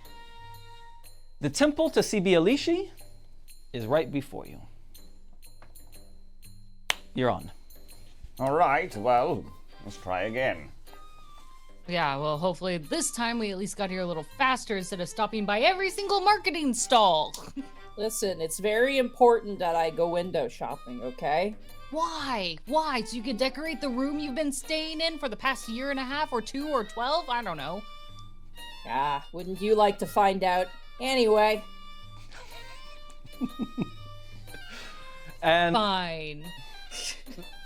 the doors of the temple are sturdy double wooden doors with cast iron bindings on them, and they are currently closed. They don't look as inviting. The Temple of Spies don't seem as inviting as like the Temple to Medora, the god of life, or other ones that love people coming in and out. It's more like a cloistered kind of vibe going on. Bogart looks at the iron banding on the doors and says, "Bindings mean secrets. There's something to be hidden behind these doors." And then he will just try and pull them open. They do open. Yeah, but not so secret as to lock the doors. Shall we? Which is why you lock up your loose pages. Okay, yes, well, fair enough. But look, the way ahead is clear, Mori. Fine. Good. And I myself, as a purveyor of knowledge, can't wait to support my god of knowledge and prayer with my trusty bodyguards. And I give like a very obvious wink towards Mori and Bogart goes, Fine. and Your Eh? Excellency, and Mori will do an oh, exaggerated. I like that word. That's a good word. I could get used to that one. Okay, this is just for this little thing. Okay, we get in, we find out what's going on, then we get out and be your bodyguard for 30 minutes max. Like your little spells, 8-hour max, 30 minutes for this one. Okay, Excellency. I can work with that. Bogart throws open the door and says, "Behold, the Grand High Master of Knowledge, Rubik, the Enlightened." And the room in front of you, it opens straight away into this large opening, and there's a statue in the middle. There are books all around this rectangular room, and people, they look up from their studies. It looks like more like a library than like a classic temple, and they kind of look up and look over for you, and let's have that performance roll, buddy. Oh, yeah. You got it. Oh, yeah. 17. 17. Nice. They someone stands up who's wearing the robes of a Spies cleric, approaches and says, "Rubik, I'm..." Not too close. Oh. Yes? Okay. I kind of stick up my nose a bit and go, "Yes, please do not get too close." And then Bogart, eyes widen and turn at the sound of an accent. And he goes,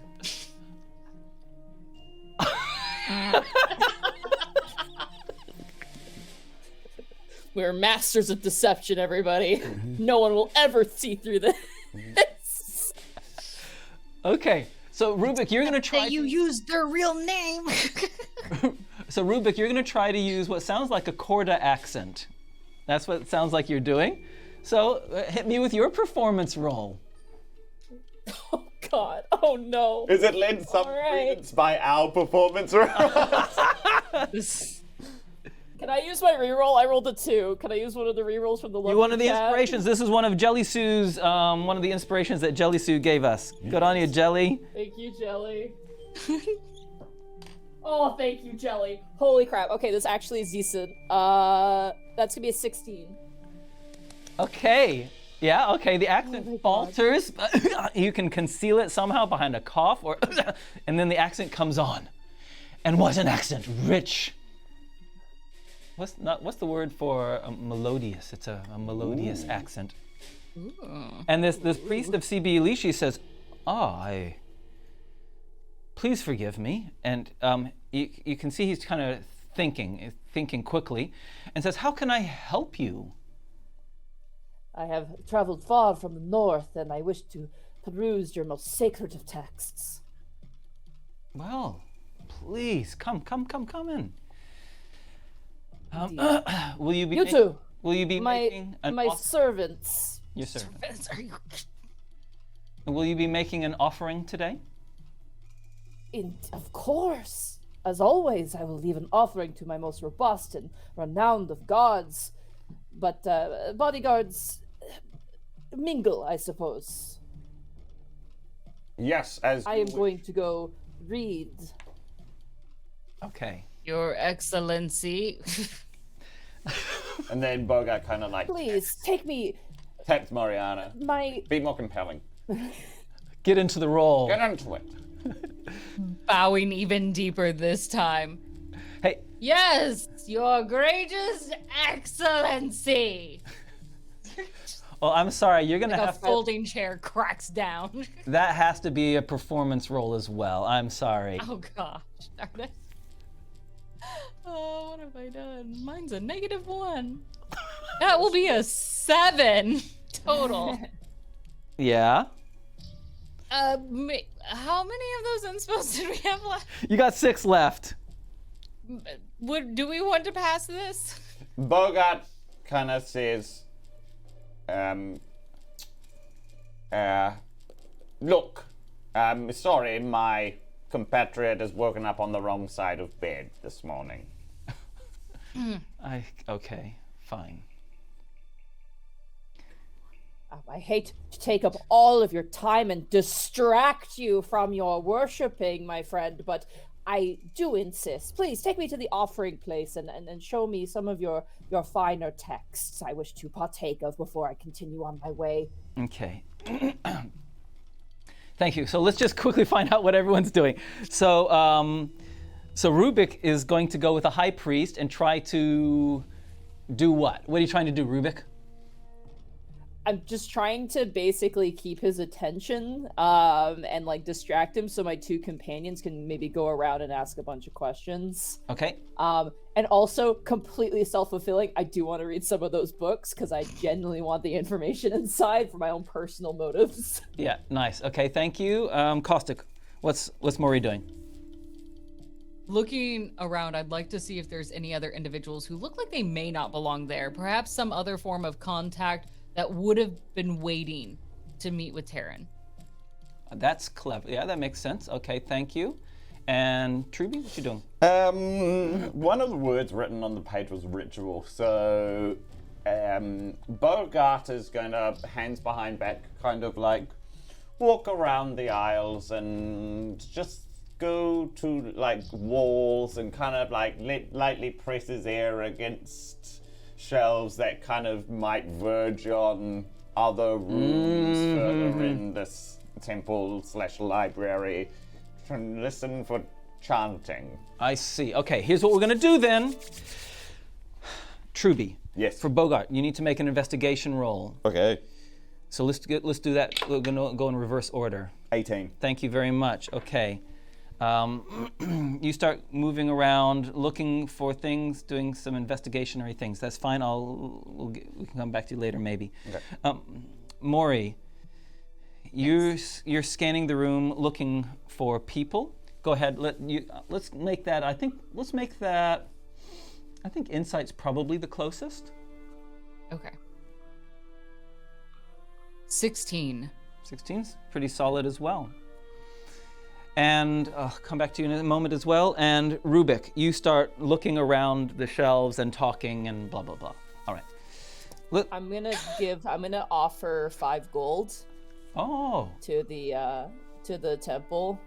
Ah. Because that seems to be bougie and rich, and there's 12 coins with my name on it currently in Maury's pocket. Okay, you hand the coins over, and his eyes say, with that we can give you access to one of our private studies. Oh, I would love that. Could you show me your collection of books first? I'm very curious to see if you happen to have any books on anything of a particular subject matter, I suppose. Of course, yes, of course. What subject matter are you interested in? I have taken to, as a hobby, a little bit of the arcane, just to kind of show off at parties and things like that. And you know what? I'd be curious if you happen to have anything of that nature at all. Of course. If not anything about Artea itself, perhaps some of the buildings and how they're made would be very interesting, I think. Come with me. Well. Excellent. So he takes you around the bookshelves. The arcane bookshelves are quite extensive. And sorry, it's a bit of a library dust. Oh. And you notice that there appears to be there's a gap in one of the bookshelves where it's not like there's a gap between books. Books have clearly been taken out of this area, and it looks like, based upon the systematic ordering of the books either side of it, that the books probably have something to do with rituals or something to do with demons. Oh. May I collect some of these books to take to a private study? He says, how fascinating that you would choose these books. Oh? Meanwhile, Moriana. Yes. Looking around, there is someone that seems different from the rest of the people in this room in terms of their clothing. Clothing's you've been one of your trainings is that you look that clothing is a big giveaway. The tailoring, that kind of thing. And there's definitely someone who's wearing clothing from the north. Okay. What is it that they're doing in this temple right now? To be honest, with your, it looks to you like they're just waiting. There's a couple books in front of them, but they didn't seem to be reading or paying much attention. And upon you seeing them, she stands up, just kind of, adjusts her clothes, closes the book, and starts walking off to the left where there is a doorway leading out of the temple. I would like to follow. Obviously, or not even trying to be very cautious. Like, it's clear. Like, there's intention in following where this woman is heading. Okay, you start following, and Bogart, your ear is highly trained for a projected voice. Yes. Yep, I'm looking for diaphragmatic breathing. I'm looking for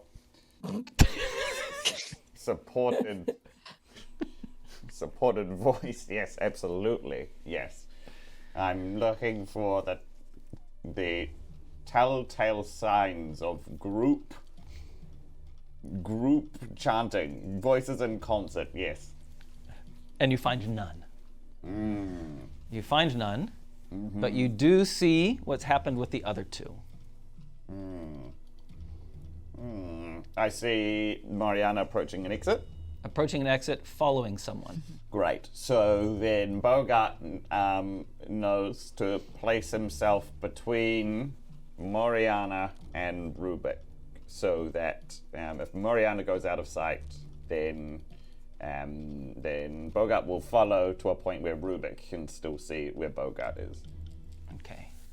So you follow her. Meanwhile, Rubik, mid-sentence, he had said, "Oh, that's interesting," and you said, "Oh, why is that?" He says, "Wow, must be a popular subject among academics, because we've had another academic who's borrowed some books on this very topic." Oh, really? Did you know who they were? Were they like, a person of status like me? Just a fellow enthusiast. Yeah. I don't usually share the names of our valued patrons, but you may take these books, and I can lead you to a private study. Yeah, sure. I mean, listen, I know you don't want to give away anyone's names or anything, but I'd love to, talk to them about the subject matter, because, if like minds, should meet and counsel and thus create more knowledge and more retention. I feel like that has some value to it. I don't want to bribe you or anything, but I feel like for the sake of Cebalicia, I feel like that feels keeping such knowledge to yourself is like, I feel like two academics meeting could create so much more information. But again, I respect you and your temple. I don't want to overstep as a foreigner in these lands. Yes, we do have we have a service that we offer for our most exclusive patrons of the temple, where we can, help people to make such connections. It requires a only slightly larger donation to the temple to become one of these exclusive members. I know you've already covered the fee of the private reading room. Really, to become an exclusive member would only require an additional 4 gold pieces. Well, it's a good thing I happen to have 4 gold pieces in my person now, isn't it? As a rich aristocrat from a far-off land, it only makes sense that I'd have so much money. And I give him another 4 gold pieces, which I have. Wonderful. As I give him the coins, I weep because I now only have 1 gold to my person, and I got rent to pay.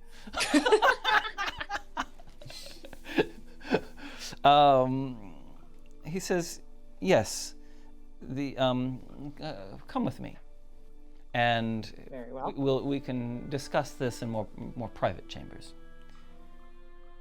Back to you, Mori. Oh God, yeah. As I follow this stranger. Yeah. Stranger danger. Yes. So she goes through the door in front of you, and the door closes behind her, and she disappears from sight. Another freaking door. And she just mumbles to herself as she just confidently goes to open that same door. Okay, you open the door, and in front of you is a passageway heading left and right. Can I pause for a moment to see if I can hear which way the steps might be echoing down? Sure, hit perception.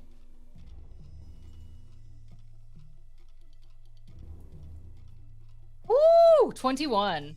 Yep. going off to the right. I head over to the right now, quickly, almost sprinting at this point, trying to keep up. Okay, you sprint around the corner, and Bogart. Yeah. As soon as Moriana disappears, and then does Bogart see, like, does Rubik kind of go off elsewhere? They're following you. Oh. They're heading towards the same door that you are. All right. So Bogart will tail Moriana. Excellent. You get to the door as Moriana disappears, so you can hear Moriana running around the corner, and you can see Rubik from behind you.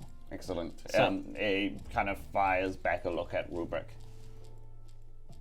and then follows Moriana around the corner.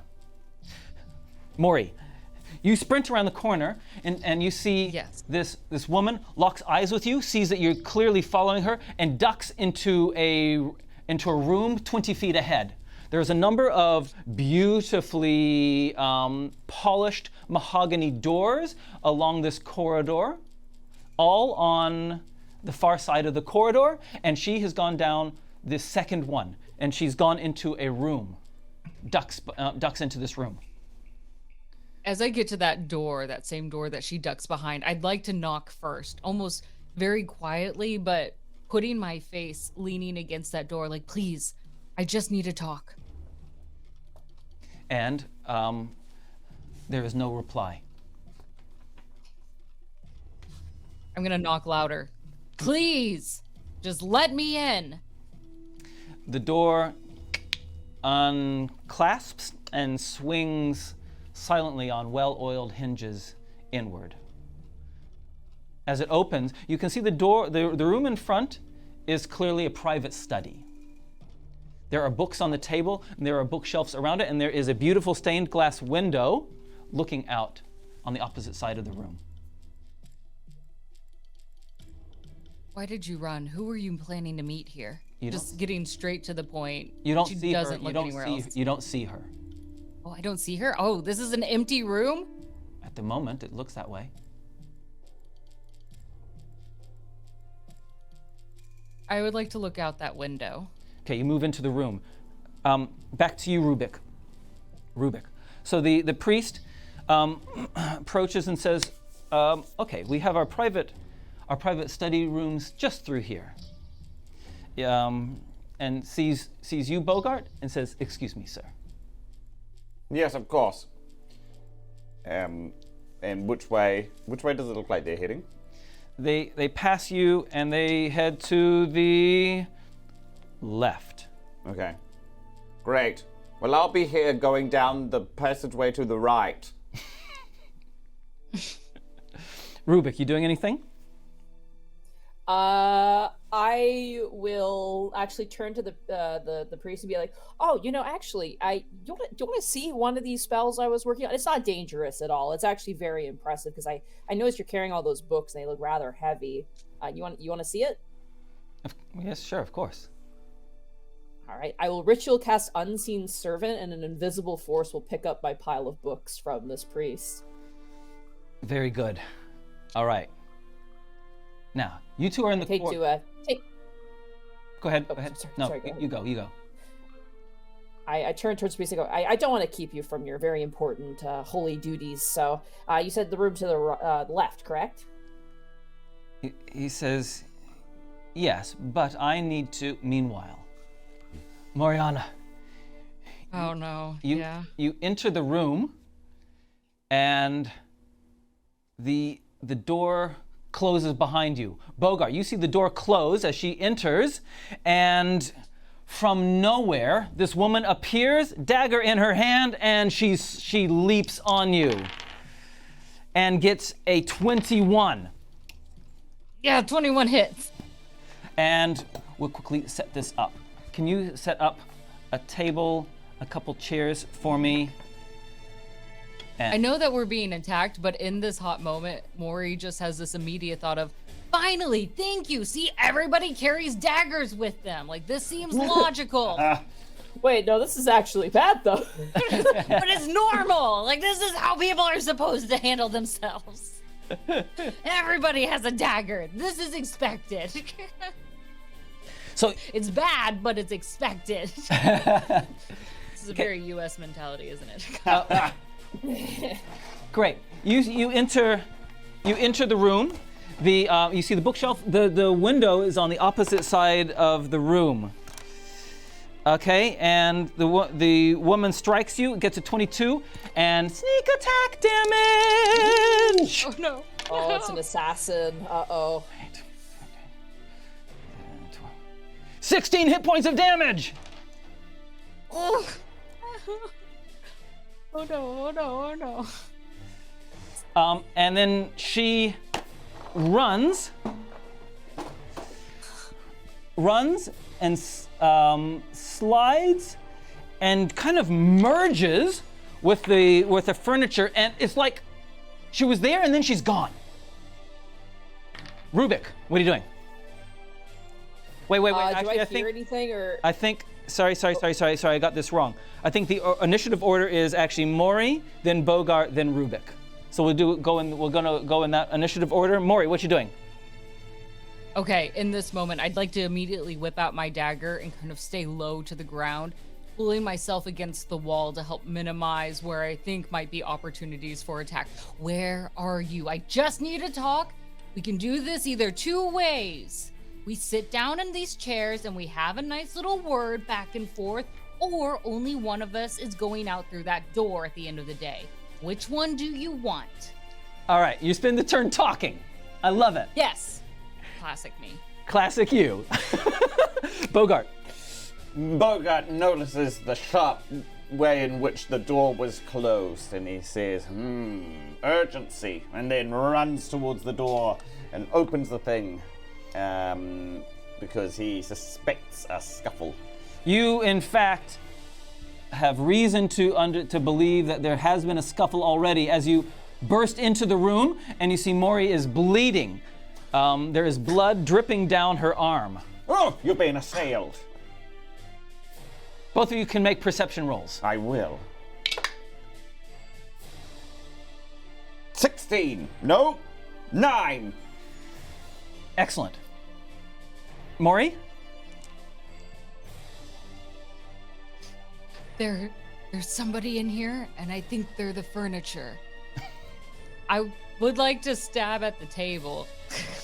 Great. Okay. Now, Can I do that? Actually, I forgot to get Rubik's turn. Sorry, let's do Rubik's turn first. Yeah. Rubik, what are you doing? Okay. You've heard a cry. You've heard some splashing. You've heard a cry of from Mori on the other end of the passageway. What are you doing? I look towards the priest. I go, it seems that my servants are preparing the right private study, so I'm gonna go meet them there. Thank you so much. I don't need you to carry my books. Thank you. Bye bye. And I'm just gonna like fast, the fast walk that you do across the street when a car is waiting for you. Oh, yeah, okay. exactly. A little shuffle. I thought you were talking about like Olympic speed walking. No, I'm doing like when you're running across the road and you don't want to hold up the cars, you do that little like half jog. Yeah. And you get right behind Bogart, who is blocking the doorway leading in. Okay. Okay. Oh boy. Oh, unseen servant is in concentration. That's really, really handy. So you know what? What? Oh, jeez. Do I have an action here to do something? Yeah, you can do an action. Okay.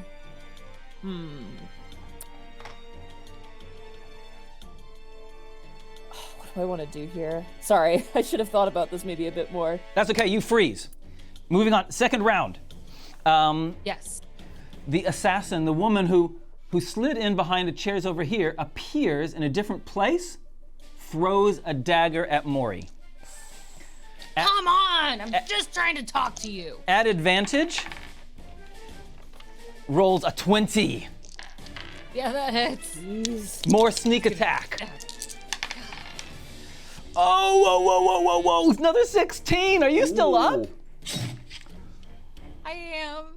Another It's 16. not pretty, but I am up. I can't take another hit like that.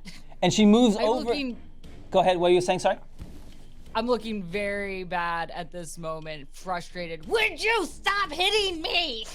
And what she does with her bonus action is she grabs one of the books off the table and moves over to the stained glass window that is right behind her. That's her. Mori, you're up.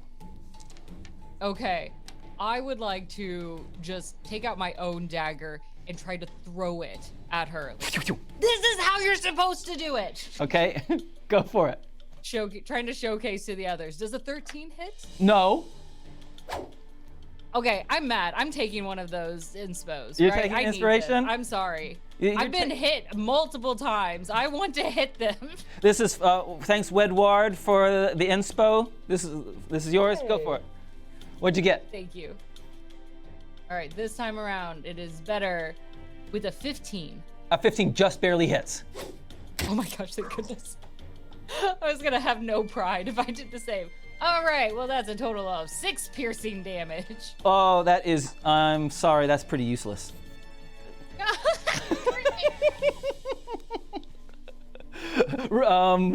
Bogart.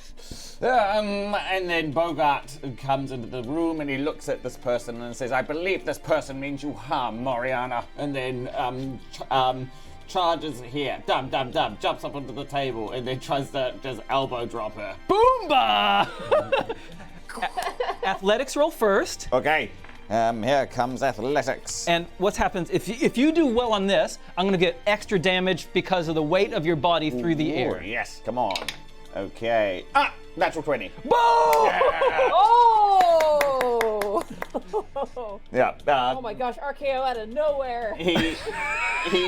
He stands on this chair and then on the table and then he just jumps and then he tries to just drop elbow onto her. So 2d2.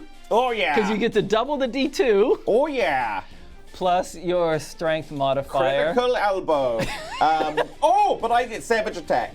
So it means I get to roll an extra damage die on crits. So 3d2. 3d2! Wow. Gaming. Yeah. Okay, great. They're all ones, but plus my strength of 2, so it comes to 5. With an additional 2 because of the athletics and the momentum coming down. Great. You do slightly more than the dagger. Yes, great. And I say those stage combat lessons weren't for nothing, but then drop elbow on her. And Rubik. I see this individual and I like kind of coalesce like a firebolt and I go, ooh, no books. I'm going to cast a magic missile at first level on this individual. Okay. So that is, let me roll these out here. So the first dart is not great. That is going to be a 2 points of force damage on the first dart. Yep. The second dart, better. That's going to be a 4. Yep. And the third dart, hey, that's going to be a 5. Nice. So those are with the +1s added to each one of them already, is it? Yes, that is with the +1s already. Excellent. So a total of 11. Cool. Oh, now she's looking hurt. She's looking really hurt. And she smashes the window and uses disengage to get away from you and jumps out of the window. And that's her action. She flees with the book in her hand. You don't get an opportunity attack. That's her. Moriana, what you doing? I'm going for it, thinking that clearly if that woman jumped out, she can too. I would like to dive across the table and just Assassin's Creed out this in a nice, beautiful free fall, hoping I'm gonna land in a pile of hay or something very soft. You're manifesting a pile of hay. Choose athletics or acrobatics. I don't mind which one. Choose one of those. Acrobatic. Go for it. I'm gonna somersault my way and dive through this window, giving bet. me a lovely 17. Cowabunga, dudes! Jump through. You spin through the air. It's a drop. It's not a big drop because you're still on the bottom floor, which is great. And there is the park. Remember how I mentioned there was a park that neighbored the silk market? Yes. And so there's this beautiful soft grass to catch yourself on. Oh my God. You didn't need a pile of hay. You've got grass. Thank goodness. And I would have also been okay with falling into the cabbage basket, so just to ruin Cabbage Man's day again. and do you know what? There's a basket of cabbages right there. As it turns out, and as I scramble to get up, I step on and smash a lot of them just to ruin his day. Excellent. That's Do come true. that's your turn, and you can see that she is sprinting and she is fast. She's running. She's got the book under her arm and she's running across the field, trying to make her way towards a copse of trees and shrubberies. Rubik, what are you doing? I think. Oh boy. Sorry. I'm wrong. It's Bogart's turn first. And I say, 1 moment, Rubik, and then I move over.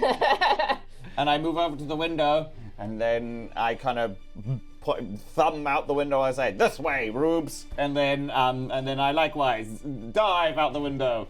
Yep. A much easier athletics or acrobatics roll because you're not trying to do anything fancy. Oh, I want it to look nice, though. Of course you do. Oh no! What kind of roll was that? It is a 22.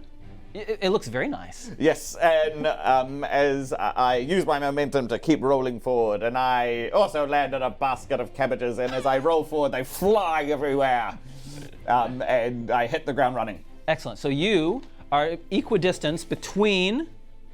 We're going to use a bit of theater of the mind here. Okay. You're equidistant between Mori and this assassin woman. Okay. Okay, she's fast.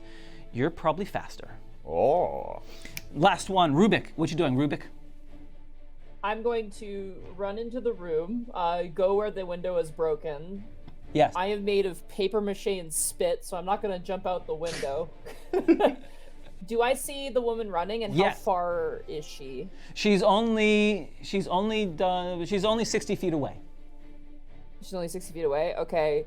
How close are my companions to her? Well, our friend Rubik is 30. Bogart. Sorry, Bogart. Sorry, you're Rubik. Bogart is 30 away, and Moriana is basically right in front of you.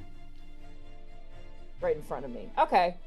I am going to extend out my hand on this running woman, and I'm going to cast Sleep on her at first level to try and knock her unconscious as she's running. All right. You sleep. So I have to roll 5d8. 5d8. Which I'm going to use a... let me roll that here. Jesus. That's going to be a 24 of total maximum hit points. Wow. So what happens is you cast the sleep spell. She's kind of just really booking it, and all of a sudden her limbs stop moving, and she just slump, knee, other knee, face down on the grass. Comes to a halt, and the book spills out from under her arm next to her. Well done, guys. Well done. As I close the distance, I say, "Yes, I was never much for long-distance running myself," and then kind of looks down at her and paws across the thing's book, and then maybe kind of like rolls her over onto her back and looks down upon her, waits for Moriana to catch up.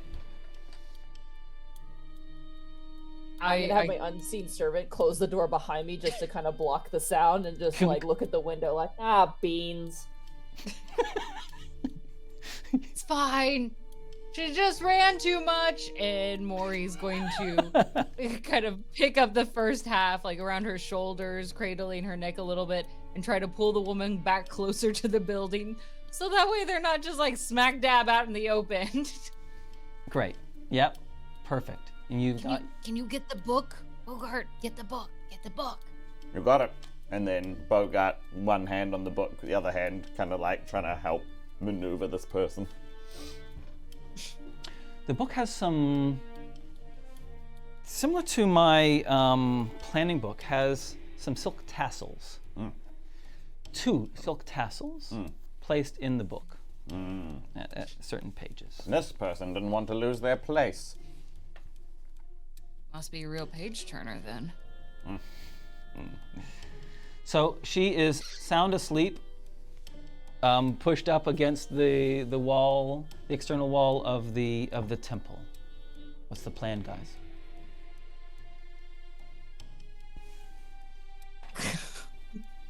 Not the brains of this operation, apparently. What? Oh yeah, no, you go. How out in the open are we right here?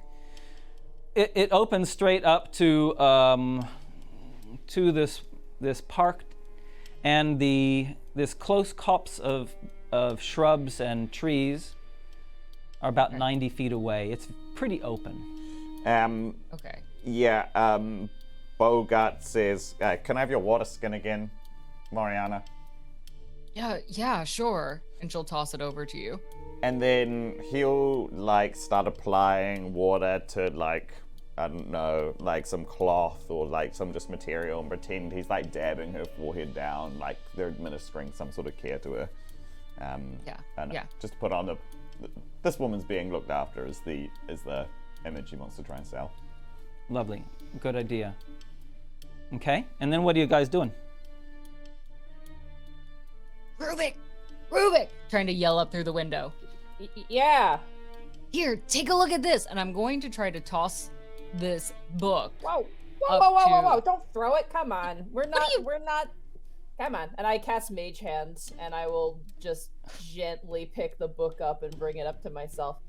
Precious books. Come on. We're intelligent. We have magic, okay? And I'm gonna lick my thumb and then start flipping through the book. All right. Hey, the pages of the book there that are marked. Hit me with an Arcana roll, please. Ooh. Something I'm really good at. Something I'm bad at. Can I use a reroll, please? I rolled a 1. You roll- This is not going to plan. Thanks to our friend Captain, who gave us an inspiration, you can re-roll. You're the captain of Arcana. Thank you so much. Oh, significantly better. 17. All right. It's going to take you more than 2 seconds to decipher it. It's written in a tight scrawl. It's a handwritten tome, tight scrawl with side margin notes and some illustrations. The other two of you, Rubik, while Rubik's looking at this book, Bogart and Moriana, what are you wanting to do? Well, we've got what we need from her, but We got the book. We didn't get the information.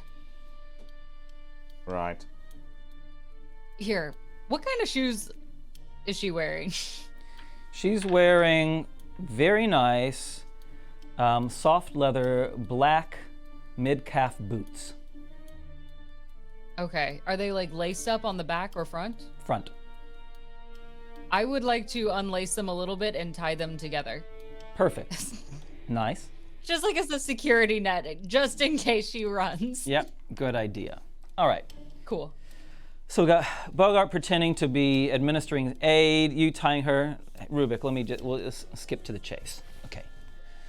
This book is a book that the author clearly had an interest in the theoretical approach of demon summoning.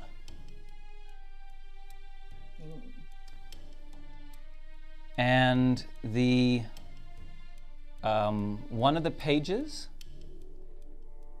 is talking about the importance of brimstone as a potent element or a potent component for the ritual process.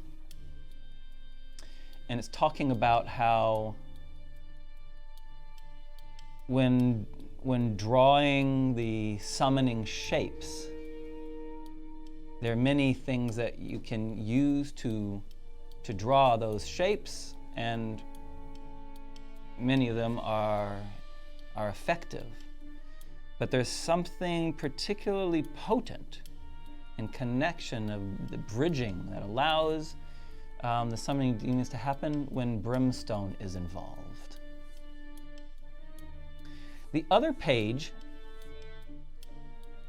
that has been marked is referring to a question of that the author doesn't answer, but is quizzically asking, really. How much does the power of the caster influence the ability to summon more powerful beings? And goes through a bit of an internal debate, indicating that the more powerful the caster is probably able to make the bridging that allows more powerful beings to pass through. But the author also speculates that this is hypothetical, theoretical, and they are not willing to attempt to test it out because of the danger involved.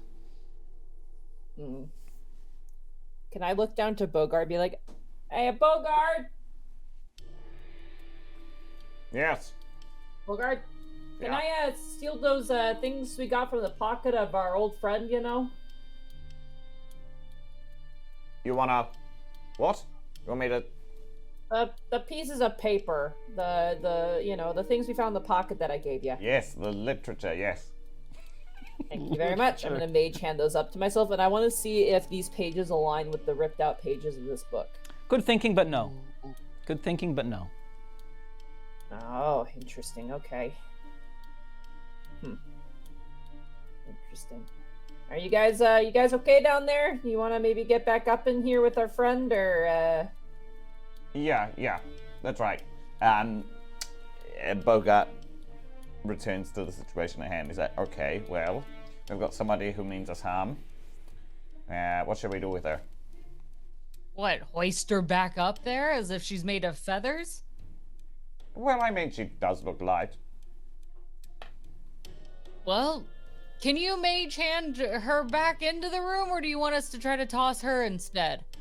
Well, mage hand, I can only hold things that are like less than 10 pounds with my mage hand, but you just hold on a second. I'll grab something so you guys can get back up here. How high is it from like the bottom of the window to the window itself? It's not that high. It's the same like main ground level. But it's just that there are some stairs going up to it. So it's kind of like if you're on your tippy toes, you can probably see into the window. So it's not really high. Okay. Here you go, Rubik. Incoming. And then tries to, like, No problem. maneuver this put. I'm gonna command my unseen servant to grab her because I don't want to bother with lifting anything. Brilliant. The moral of the story is you guys can get into the room, no problem. Mm-hmm. Yep. Now what? I'd like to set the woman in the chair. Okay, when she wakes up, we should ask her some questions and make sure that she doesn't get out through the window again. Maybe we move the bookshelf in front of the window? Good thinking. And then Bogart will just try and move this thing, just kind of shimmy it over in front of the stained glass window. Easily done. Yep. Mm-hmm. Does anybody have any rope at all? I'm sure. No, no one. I'm sure you've got rope. Good question. Nope. Yeah, of course we do. Yes. I'll pull some out of my satchel next to my water bag that I have, and I will hand it to you. Maybe we could just tie her wrists up or just put it in the chair. Nothing permanent, just so we can get some information. That's it. You got it. I will tie her hands behind her back. I will tie her. I look at the tied shoelaces and I go, "You get mad at me for picking someone's pocket." It was just like insurance in case they just started running again, okay? I was gonna undo it once we got the information. No, it's good thinking. I like it. And I'll tie kind of like their waist and shoulders to the chair too. Love it. Okay. Handiwork. So how do we wake her now at this point? You can just give her a jostle, or if you're feeling particularly cruel, a slap in the face. That won't do. she's the one who stabbed you. I'm gonna leave that to you, Maury. It's not personal, I understand. It's not the first time I've been stabbed. And before And she really does. brush it off. But before Mori is about to like rouse this person, Bogart says, wait, and then he takes the other chair and he puts it in front of her, and then he sits down and crosses one leg over the other, and says, "Okay, ready." What, are you gonna do the investigator scene right now? Yeah, right. I'm going to. Yeah. Really? You think this is the right place for that? Give me the reins. Yeah, I'm saying that. Yeah. Do you remember what happened last time you did this? It was really embarrassing and it didn't go well at all. Okay, well, yes, my grasp on Dwarvish is not as masterful as I thought, but, right, this person, human, easy. Sure. Just don't do the dancing bit this time, okay? And she'll go to shake her. All right. I'm gonna stick my butt near the door with my unseen servant and have my unseen servant just like kind of vanguarding the door, and I'm just gonna, make sure that no one shows up while we're doing our thing here. Okay. And you rouse her, yeah?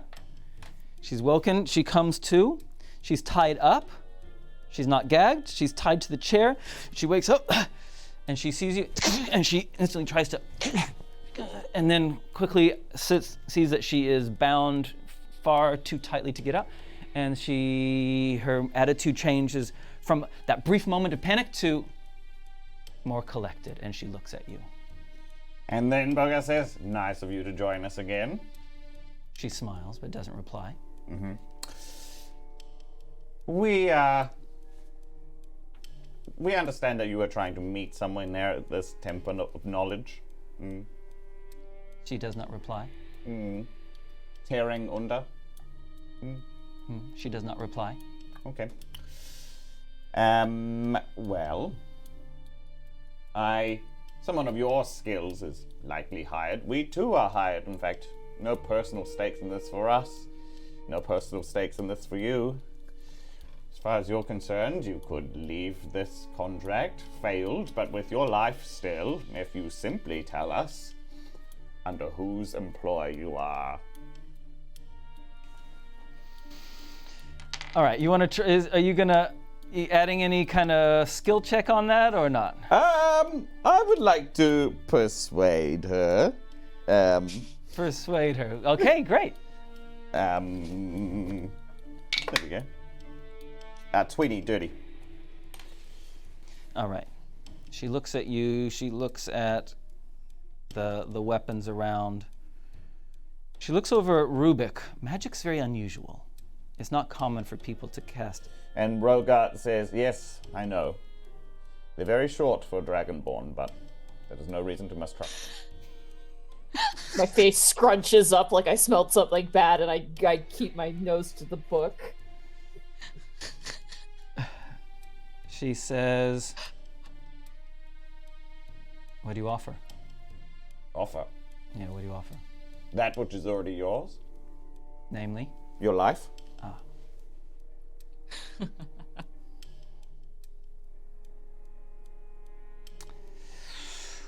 Oh, come on, we could sweeten the deal a little bit, and I'll pull out those 2 daggers that she threw at me earlier and offer them to her. You can have these back. Okay. And she looks at you. I mean, you're pretty imposing. Mm-hmm. And now Moriana's holding 2 daggers at her. She's surrounded, and she says, "Yes, I was to meet Tearing here."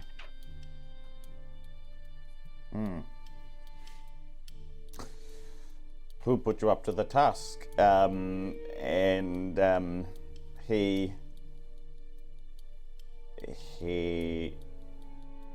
He tries the line. A little birdie told me that you might be here. And see if she responds to that at all. Don't know. Hard to tell. But what she does say is, she says, "You'll let me free.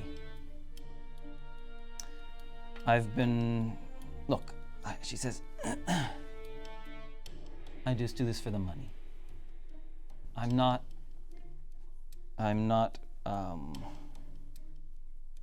with Tearing. Okay? I was just hired as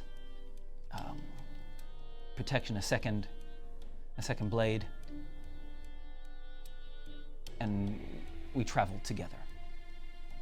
You and Tearing traveled together, sorry? Yes, we traveled together. He hired me. I'm simply a hired hand. Where is he? Where is he?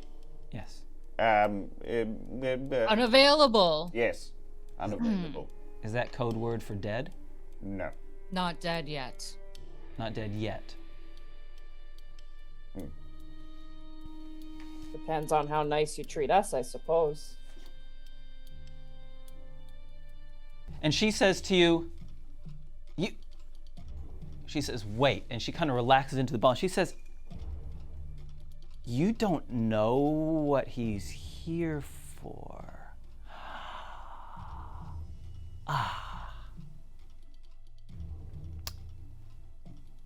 Well, can you get me out of the city safely? Or guarantee Can that you leave right away? Yes, I I can. mean, I can get you. We can get you out. Yeah, sure. It turns out the docks is our next stop, so there are options. You guys go to the docks. That's a good idea. You want to go visit a captain there. Captain's name's Noose.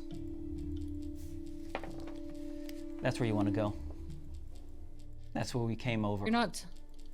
Yeah, you didn't tell us anything new for us. We know that already. A Captain Noose at the docks. What else? Look, Gotta give us something of value if we're gonna get you away out of here. What's this about? I hold up the book, actually, the kind of the demon book, and I go, "What's this about? You don't really strike me as much of a reading type." I'm not. I'm not. That was Tearing. That was his side of things. Honestly, my only job was to look after him. And I was waiting for him here. It seemed a fairly normal day, but he didn't arrive, and then you guys did. I could see it was trouble, so here we are. So you're telling me you arrived on a boat? We arrived on a boat, yes. From where? I don't even, we arrived on a boat. I don't even know the name. I don't even know the name of the island that we came from. What? I get lost at the sea. We were traveling. They didn't tell me. Stinky place. A stinky island. Stinky island, smelled of sulfur, and they put things on the bottom of in the hull of the boat. I'm just a bodyguard. Things in the bottom of the boat. Metal? Boxes, Box. wooden boxes put into the bottom of the boat. How long did they say that this job would take you? We were almost finished.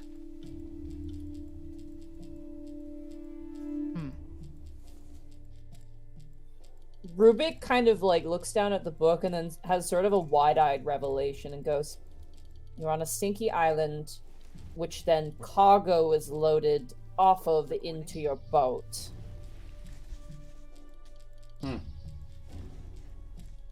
Yes, am I getting that right, assassin lady? Yeah, we went to an island.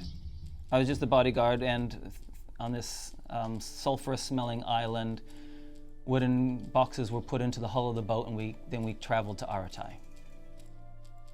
How heavy were these boxes? I didn't lift any.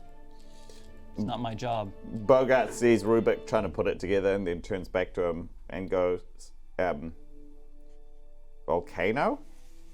Yeah, there was a volcano there, yeah. Can I get a little bit of a group huddle here, everybody?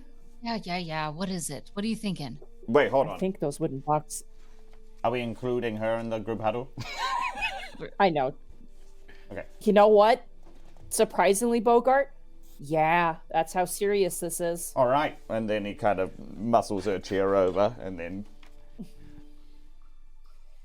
Okay, well, between you and me, I've just been thumbing through this book, and it has to do with some less than savory summoning rituals. one product of which is brimstone. And between you and me, I don't know if your geology's good, but brimstone really only forms around volcanoes. Something tells me is there's a boat in the docks that is filled with brimstone to be used in a ritual. So we just find the smelly boat and we've got our thing, right? That's as simple as it needs to be. Yep. Anyone got a good sniffer on them? No. But, I mean, how hard can it be, right? It's brimstone. Stuff stinks. Yeah. Okay. I'll turn towards the assassin and go, what's your name? You don't need to know my name to let me go free. That was the deal. That's fair. I've told you what I know. Now you honor your end of the deal. Let me go free. I look towards my companions. Good enough. How about this? I look towards this individual. You want to get out of the city, right? Yes. How long do you think that would take you to get from here to out of the city? A few hours, right? A few hours? Probably. Yeah.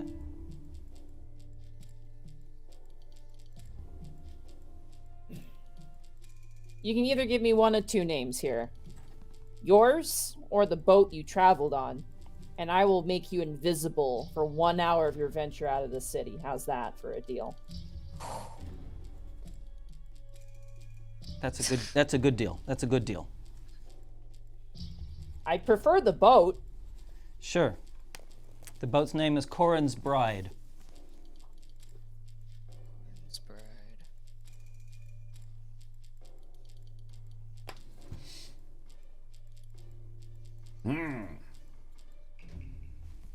Now, Noted. make good. I've given you everything. Bogart pulls out the magic dagger that Rubik handed him, and begins uncutting her bindings. She stands up, looks to you, Rubik, and says, "Yep, come on. I want to get out of here. I want to leave this." All right. I reach out my hand and I go boop, and I boop her on the forehead, and she turns invisible. And you hear the chair directly behind you moves. As she moves past Mori, you can feel the wind move as she moves past you, and then you can hear some footfalls as she jumps out of the window and runs away. Does she? Or does she fall flat on her face? She takes the first step. That's what she was wanting to do. But Or does she? her shoelaces are still tied, and she falls flat on her face. That's right. We see some cabbages being smashed as she lands in them. Doing, doing, bouncing Great. off across the landscape. Very nice. Perfect. All right, and your plan, guys. That wasn't The good luck. docks, That's I good- suppose. What'd you say? What'd you say, Caustic? To the docks, right? Sorry, I didn't hear over. And what Bogart said was that was some good work, guys. And as the three of you head towards the stern ward of the grand walled city of Aratai, where the docks, the vast docks of this vast city lie, our camera pans off. And we leave the three of you till next week. Brilliant! First episode done! That was fun. That was very good. That was very good. Also, I'm still mostly dead. So Oh, I'll probably get that we fixed might before need to- going. I'm actually running low on spell slots myself, so I wouldn't mind maybe a rest for Going. next Take a session. nap somewhere before we go. Hey, but that is another story for another day. The story of your rest. Yeah. Caustic and Monty, thanks so much for joining us. And Trubie, I always Thank you. love having you with us. Thanks so So much for having me. This is already so fun. I know. it's going to be interesting to see how it pans out. A lot of things happened today, which I didn't expect to happen, which I always enjoy. Everyone who's joined us, thanks so much. If you're joining us for the first time, thanks. It's great to have you with us.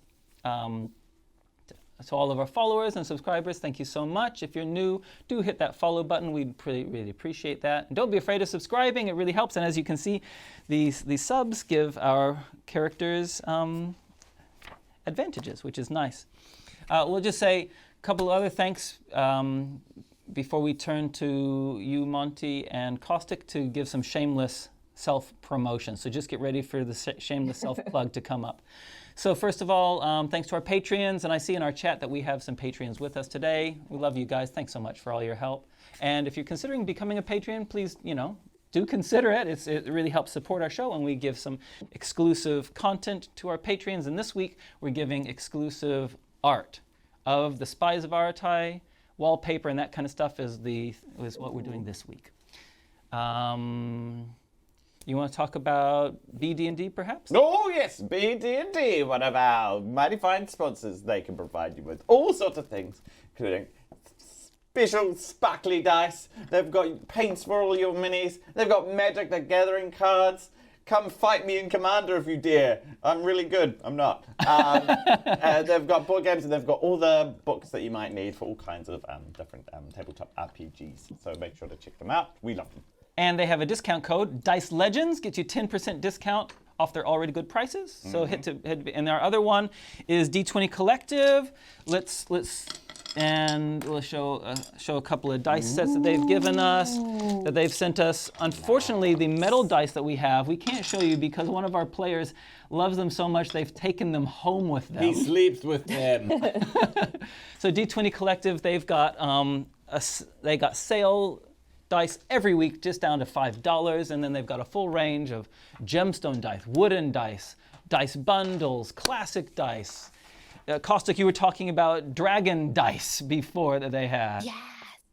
It looks so cool. It's like a little dragon in a cage, and it makes me feel a little bad about the idea of rolling it, but it also looks really amazing. Yeah. So highly recommend. So head to them. D20 Collective, and they've also got a code for us, 10 Legends, which will give you a 10% discount as well. So thanks so much to our sponsors. And thanks to our tech team. Thanks, Jason. Thanks, Luca. And let's just turn to finish off our session today. We'll do this alphabetically. Caustic Phoenix, can you do a shameless self-promotion about where people can find you other than here? Yes, I can. I am Caustic Phoenix here on Twitch, and you can also see me as one of the co-DMs and co-producers of D20 Deathmatch, which is starting fairly soon later today. So if you're still feeling up and active and want to see some ridiculous D&D PvP, in which none of it really ever makes sense, as we're inspired by WWE and Mystery Science Theater 3000, and we have chinchillas who have unionized, which is fun, and then we've got aliens that come in and give people extra arms or brains or whatever it is. It's the most ridiculous D&D show that you might be able to find where we don't follow the actual rules of D&D. So I encourage you to come join us there. If not, you can also find me on Twitter or other Instagrams as either Caustic Phoenix or Becca Gotzi. Wonderful, Becca. It's such, and all your content is brilliant. And and Monty, over to you.